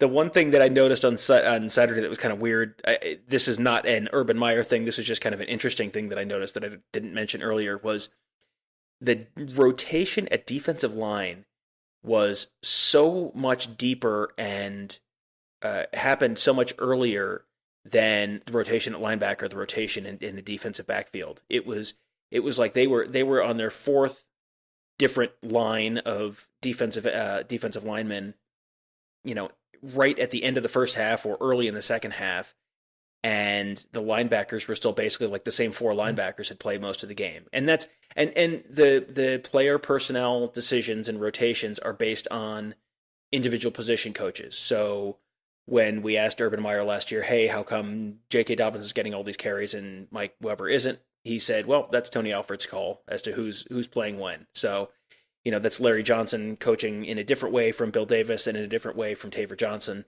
But I thought that was kind of interesting to me. But that again is not a function of Urban Meyer not being there. That was just kind of the only personnel thing that I thought was kind of interesting on Saturday. Yeah, and then the full number was 16 defensive linemen playing, 14 on scholarship. And obviously, not all of those guys are in the rotation, but that's a lot of guys. That is a lot of guys. And you saw it a little bit in offense too, where they, Tony Alford was kind of rotating guys basically by series. It was, there was the J.K. Dobbins series, and then there's a Mike Weber series, and then back to Dobbins. And then there was one series where they basically just did a line change with the offensive line, where just all of a sudden the second team offensive line was in there for a series kind of in the middle of the first half. So everyone kind of had a different way to do it, but that was what you sort of saw all the kind of different philosophies and different strategies to the personnel rotation on Saturday. So next question from Buckeye Hotep. Offensively, do you see this kind of distribution to receivers being the norm? Or do you see them settling in on 1 or 2 receivers as go-to guys and the other receivers splitting the rest of the targets? Also, is this the year we get 2 1,000-yard running backs? Well, we know the answer to the second question is yes, and I've said it many times. And, I think Dobbins and Weber both rush for 1,000 yards. Tom, are you coming around to have you already decided that is also correct? Well, considering that I was thinking that Mike Weber was the guy who was maybe less likely to get to 1,000 yards, and he's already basically a fifth of the way there through one game, yeah, I'm gonna go ahead and change my answer to yes. I think both running backs hit 1,000 yards if they both stay healthy. Yeah, and as far as the distribution and the wide receivers, this is what it is. It's like we said after the game, this week against Rutgers, Terry McLaurin could have 1 catch for 6 yards, and Johnny Dixon could have 4 for 130, and Ben Victor could have 2 touchdowns. Would it surprise you at all to see Ben Victor with 2 touchdowns and Austin Mack with 2 catches? And so it's just almost luck of the draw. What plays get called while you're out there? What coverages show up? What is the first read for Dwayne Haskins? Is that first read available? Then this is the Ohio State receivers. They, with that tempo, they can only play a few plays at a time. And then they come out, and the line changes that we're talking with the defensive line. That's what the offensive. That's what the receivers have done. Been doing it since 2014. The 6 receivers there, all played, all rotated, and it is what it is. And you just hope that what you would like is for guys not to go like 4 games and catch 3 passes, like pretty much everybody except for Paris Campbell and KJ Hill did last year, because they're the H's, so they get more touches. But just to not have these long stretches of 4 games and 2 or 3 catches, and just keep guys involved. But again, it's still going to be luck of the draw, Tom. I mean, this is what it is. Right. It is something that gives them a benefit in some ways, but if you're looking for consistent performances from guys, you're not going to get it. I mean, last year after the Rutgers game, Johnny Dixon was the leading receiver in the country in terms of yards per catch. So he had, first game, 65 catches, or 65 yards, 1 touchdown, and then 12 yards, 0 touchdowns, 36 yards, 1 touchdown, 115 yards, 2 touchdowns, and then that was the Rutgers game. Immediately after that, 35 yards, 0 touchdowns, 13 yards, 0 touchdowns. Then he had 56 yards, 2 touchdowns, 81 yards, 2 touchdowns. That was the Iowa game. That's November 4th. He's just come off of back-to-back games with 2 touchdowns in each of the games, and then he had 1 catch for 9 yards the rest of the season. That's it. So it's just this is why Ohio State's leading wide receiver always has like 600 yards receiving. Why they don't put up 1,200 yard receiving seasons anymore, because they're not doing the rotation that they did in the mid 90s, where it was just like, yeah, Terry Glenn plays every snap, and so therefore he's got like 1,800 yards this season. If they really wanted to, they probably could do. They probably could get Paris Campbell 1,400 yards receiving this year, but they feel that it's beneficial to them to keep rotating, keep their wide receivers fresh, because you've got your wide receivers in there, and then they're playing against the same defensive backs. So if you're rotating your wide receivers, their defensive backs are getting tired faster than your wide receivers are getting tired, and they want to play with tempo. And so they can't sub out necessarily play to play, but drive to drive, you're going to see, you see a lot of that subbing out, and, sort of situationally you'll see it as well. But yeah, there's a lot of benefit to rotating receivers, but the cost is you don't see the consistent game to game standouts. There's going to be no stats. All right, next question. From Indiana Buckeye, which was a bigger surprise, the relative ease of OSU scoring 77 or Oregon State scoring 31? Yeah, it's 31, Tom. I think you would agree. 77 is it's always a big number, but I mean, are we shocked by it? 31 is clearly the more shocking number, because I don't.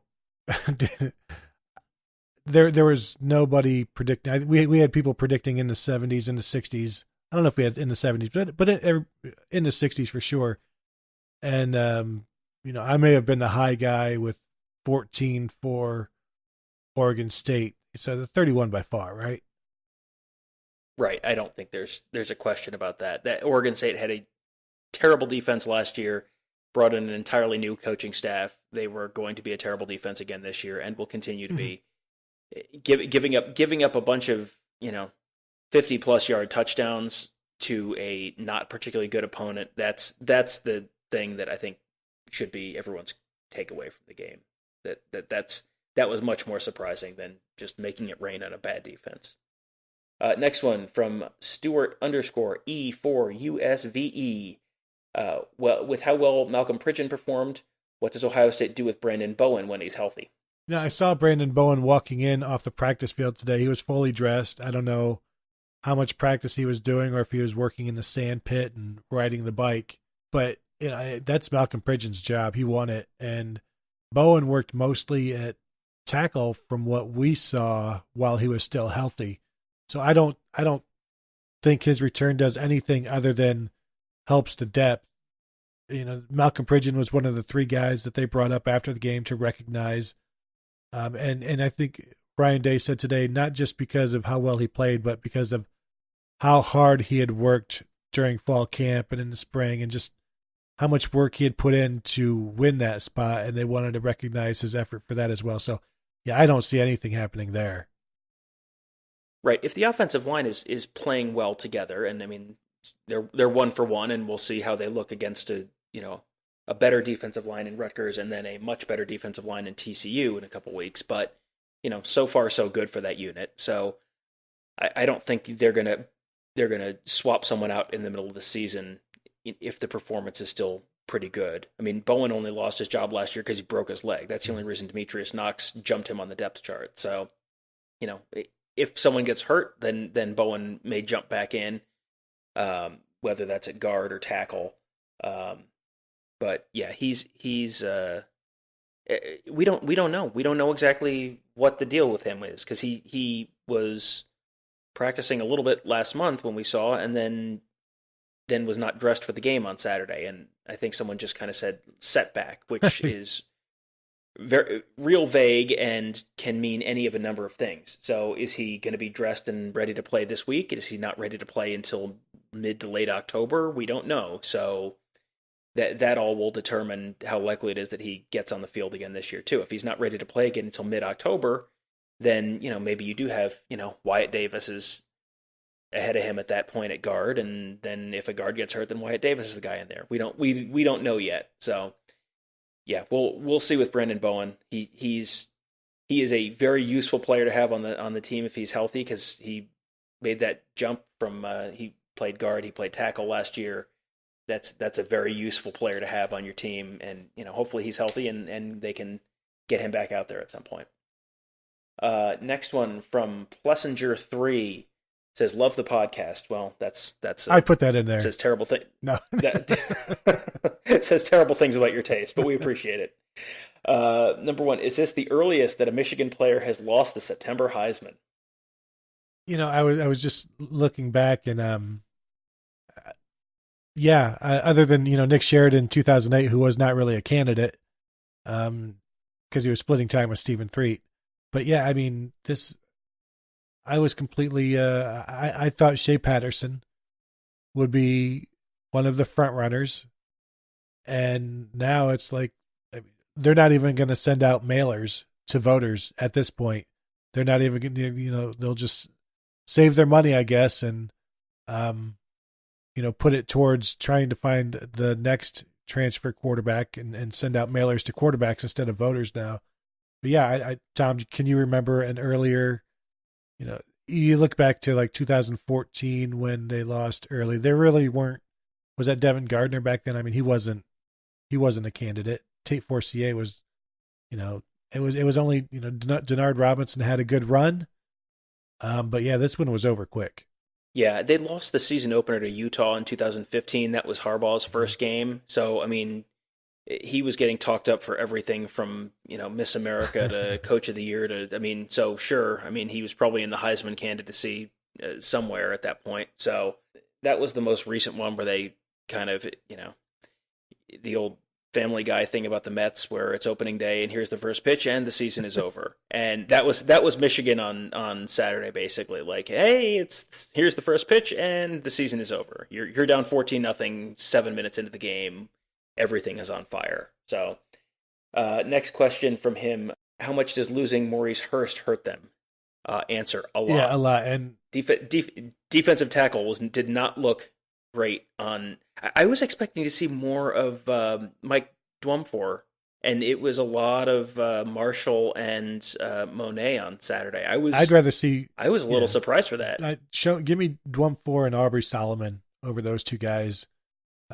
But yeah, you lose Maurice Hurst, and you saw Notre Dame having success running up the middle, and yeah, so that's a huge loss, and it's not a loss that they were able to recruit through, or it doesn't look like they've been able to recruit through. Like Ohio State, loses Joey Bosa and replaces him with, 4 guys who are going to be NFL defensive ends. So it's like that's not something that Michigan is able to do, and we talked about that earlier. Like the amount, and I should do a piece on this. Just the difference in the depth at like every single position, except for maybe quarterback, because Michigan's got a few there, but. Running back, Chris Evans didn't play until the second half, and so it was all Karan Higdon. And the receivers we already talked about, the offensive line we know about. The defensive line depth it's been an issue for years, and that's why we say that Michigan gets tired at the end of games and they get tired at the end of the season. And until they have guys that they trust who can play, they don't replace Rashawn Gary with another guy like Rashawn Gary, like Ohio State can. And until they do, they're going to be battling, Michigan State or Purdue or Iowa. And, not that Iowa's pretty darn good last time I saw them. But you're not going to be competing with the elites if you're not replacing your elite players with other elite players. Right. And there's that, and there's also, if one of your elite players goes down, you don't just have another guy to throw in there who's as good or almost as good, because guys get hurt. That is a thing that happens in football. So you're going to see that on a kind of micro level during the course of a season, and then on the macro level on a season to season basis. That's why Ohio State has been so consistent under Urban Meyer. I mean, the bad seasons under Urban Meyer are 2-loss seasons. The good seasons under Urban Meyer are 1-loss seasons, and that that's not much of a swing within. That is not okay. Well, in the good years we lose 2, and the bad years we lose 5. That's what Michigan has been, and so you have to recruit at the completely insane level that Ohio State or Alabama or Georgia or Clemson does in order to play at that level. And, there's only really one team in the Big Ten that is recruiting at that level or even close to it other than Ohio State, and that's Penn State. And it's not a real shock that Penn State is, the one that seems that they are most consistently been kind of on the fringes of the playoff picture, outside of Wisconsin, which is kind of an exception in every way because they just run such a different offense and have such a, and also play on the, the kiddie pool side of the Big Ten. That doesn't hurt either. Next question. This is the last part of Plessinger's question. How much will losing Kerry Combs hurt the defense this year? And is Bill Davis the new Bowman / Beck / Siciliano? I don't know how much losing Kerry Combs hurts. I mean, it doesn't help, but Taver Johnson is a professional, has been around forever, and has done well at Ohio State, also. And so I think they'll be fine there, even though there's a lot to live up to, and to continue on. What Kerry Combs has done is going to be difficult for anybody, but it helps with the way Ohio State is recruiting. The Bill Davis thing, Tom, I think is still, I don't want to say undecided, but I think it's valid to have these concerns until the linebackers are consistent. But then I like I mentioned confirmation bias before. It's like anytime we see an issue with the linebackers, it's automatically, Bill Davis is still terrible. Luke Fickell used to be terrible. We all remember when he was terrible until he wasn't. So I'm not reviewing video. I'm not grading the players. I know that I'm not sold on Bill Davis. Are you? I have him as a grade of incomplete right now. It's been a season and one game, and so far the linebacker play has not been great. But last year, was it the players or was it the coaching? We don't know. You need to kind of control for some variables. So now you've got some new players this year, so the first game was not great, but you didn't have a healthy linebacker core. So let's see what the linebackers look like with Tuff Borland in there. Let's see whether the linebacker play improves over the course of the year. I mean, all of this stuff. I don't think anyone should be ready to write off Alex Grinch just because the safeties didn't look good on Saturday. So I don't think you can completely write off Bill Davis yet. I don't think you're there yet with Davis that it's time to pull the plug. I kind of want to see more from these guys as you have the starting, the real starting unit in there. You've got that, Borland who's a captain, who's, the guy who can be the middle linebacker and call the plays and all the other stuff. Like I would like to see him playing with a full set of clubs before anyone kind of makes a a final judgment on him. Yep. Next one from bbane62. I see where OSU dropped to number 8 in the ESPN power rating this week. Let's hope that Saturday's game they'll be playing with more than just the defensive line. The back seven were gashed over and over by a 1-11 team. You never see new personnel for Alabama play like that ever. When I'm watching that, anytime I'm watching something like that, and you go like, "Well, this would never happen to Alabama," and I know Urban Meyer when he first got hired, he's like, Alabama is what we're shooting for, and that's fine. Just realize like Ohio State is not Alabama. Can they beat Alabama in a one-off? Yes, but like Alabama is way up here. Ohio State is way up there as well, but Alabama is still, with what they're able to do, is still different than everybody else. Now, people lump Clemson in there. Like, Clemson lost at unranked Syracuse last year as a 23.5 point favorite. They lost that game 27-24. In 2016, Troy scored 24 points on them. They gave up 43 points to an unranked Pittsburgh as 21-point favorites. 2015, they gave up 41 points to an unranked North Carolina State. Gave up 27 points at Syracuse. 32 points against an unranked South Carolina when they were favored by 20 points. So, like, let's slow down on putting Clemson up there as well, and just assuming like all of these programs don't have the same problems that Ohio State has. Alabama doesn't have the problems that anybody else has.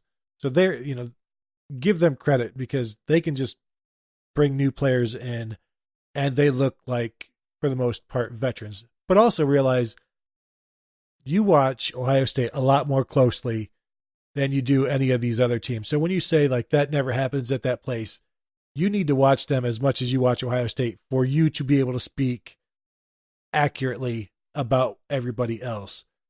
But I think, Tom, we can safely say like this generally doesn't happen at Alabama. And, that's Alabama. You're not, Ohio State is not Alabama. But yes, they could beat them, and they very well may beat them this year. But the programs, I mean, there's a difference there. There is a difference there, and you just went through all those Clemson games. Literally last year, Alabama, national champion Alabama, gave up 23 points to Colorado State. They gave up, 2 of the touchdowns were in the fourth quarter against backups, which, guess what? A lot of that happened against Ohio State's, backups and on Saturday.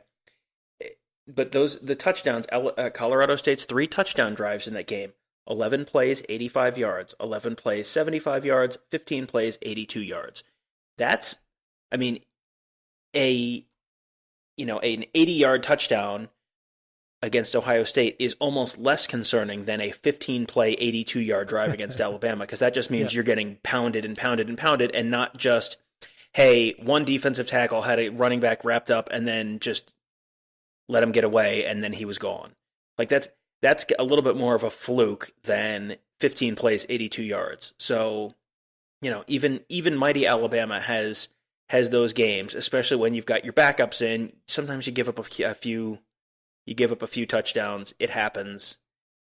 College football is played by 18 to 21-year-old guys, and it is very, very, very, very, very difficult, bordering on impossible, to get them to be truly focused and dialed in for 12 regular season games, plus a conference championship game, plus a bowl game, plus a potential national championship game. Like, you're going to have, I don't think you can show me a team that did not have at least one clunker at some point during the year. You think about, even teams that go undefeated usually have one game where they look like crap and they sort of escape against a lesser opponent. That's just, it happens. So that's on a week-to-week basis. For Saturday, 2 of those touchdowns were right after the long rain delay. The Ohio State went into the locker room up 42-14. It is not unreasonable for them to have been sitting in there and thinking, well, this is over, because basically it was. So, and then they had to sit in there for an hour and 20 minutes or whatever it was, thinking, well, this is over. And then they come out and look a little flat-footed. Like, yeah, that is what is going to happen when you spend an hour and a half thinking this is over, and you don't, you're not going to be as sharp as you were on the first play of the game, especially when you have backups in there. That's just one of the realities of college football. It is not always going to be perfect. Next question from Burner Account 69. This might be my favorite question all year. Who wins more games next year? Matt Campbell at Michigan or Tom Herman at Iowa State? Yeah, I'm going with Matt Campbell because I liked what I saw from Dylan McCaffrey on Saturday. So I think together those guys can easily 7-5 next year, whereas, Tom Herman will be replacing their quarterback, and who knows. Matt Campbell has recruited well. Who knows what kind of cupboard he's gonna be leaving there, and well, obviously we know that whatever the best quarterback at Iowa State is, will be transferring to Michigan after the season, which is where then maybe in 2019, 2020, that quarterback will then be competing with Dylan McCaffrey to lead Michigan. But yeah, next year I'm going Campbell and Michigan, 7-8 wins, whereas Tom Herman, I don't know, 5 tops. See, I think the premise of the question is flawed because last year Iowa State went 8-5. Last year Michigan went 8-5.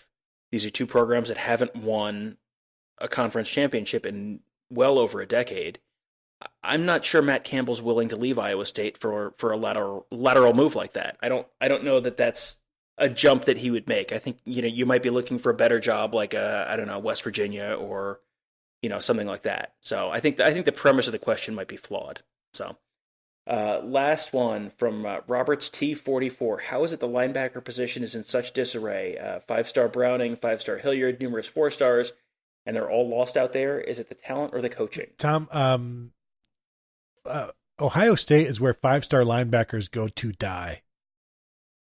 You look at like Mike DeAndrea, Dorian Bell, Mike Mitchell, even the guys on the roster right now, Keandre Jones, Justin Hilliard, Baron Browning has struggled, but it's way too early to write him off.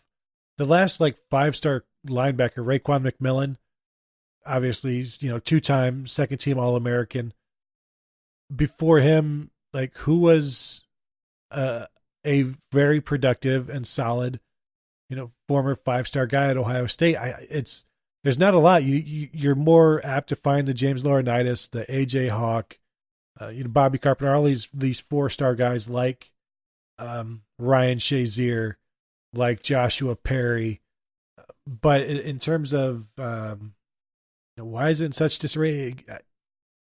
We're like you said, incomplete on Bill Davis. It's for one, you've got Baron Browning, Pete Werner making their first starts, Malik Harrison making his second start. So there is some newness there, and Tuff Borland is the guy that they're missing. You miss your leader, and things don't look great. Things looked better last year when Tuff got situated. But when it comes to 5-star guys like Tom, it's not it's not a great history, and I think what they need to do is just go back to recruiting 3-star Ohio kids. I mean, that's certainly one way to go about it. You missed on your list of 5-stars. On your list of 5-stars, by the way, you missed Curtis Grant, who was, I think, the number 2 overall player in the country, or something ridiculous like that. Etienne Sabino. He started. Oh yeah, Etienne Sabino. Yep. I mean, Curtis Grant started for a year, right? And was okay, but it wasn't. Did not live up to the recruiting ranking. It's just it's a position that a lot of the 5-star ratings are based on physical abilities, like Mike Mitchell going and just breaking the scale at the spark testing. And that's great that you can run real fast and lift heavy stuff and do all that.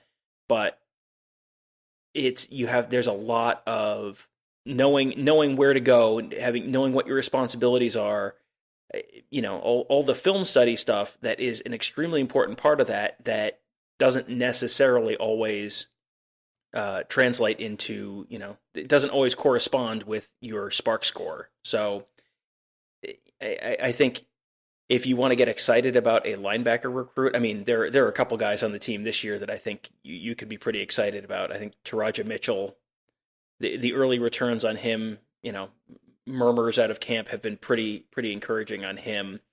And then next year, Cade Stover from Mansfield, if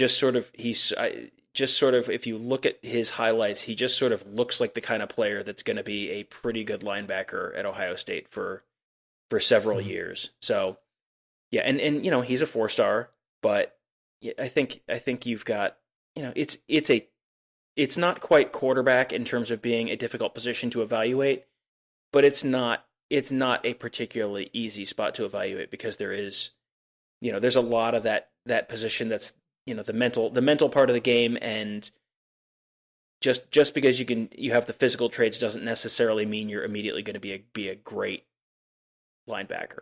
Yeah, and you look at a guy like Tuff Borland, who may not have all of the physical, but they like, the like everything else about him, his understanding of the game. But he's also, he's plenty athletic, and he's one of those guys that looks like an Ohio State linebacker who just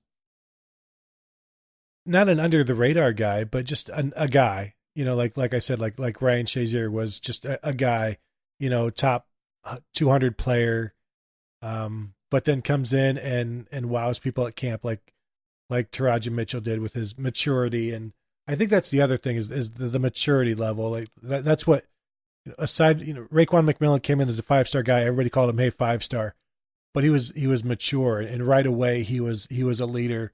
And even backing up and splitting time with Curtis Grant, he had to be a leader as a freshman. And so I think, you wonder, is it a lack of maturity? Is it a lack of coaching? Is it, too many expectations? Chris Worley out of position last year, but is that the coach's fault? Yeah, I kind of think so. So I think there's a ton of questions at linebacker that one game in, there are no answers yet.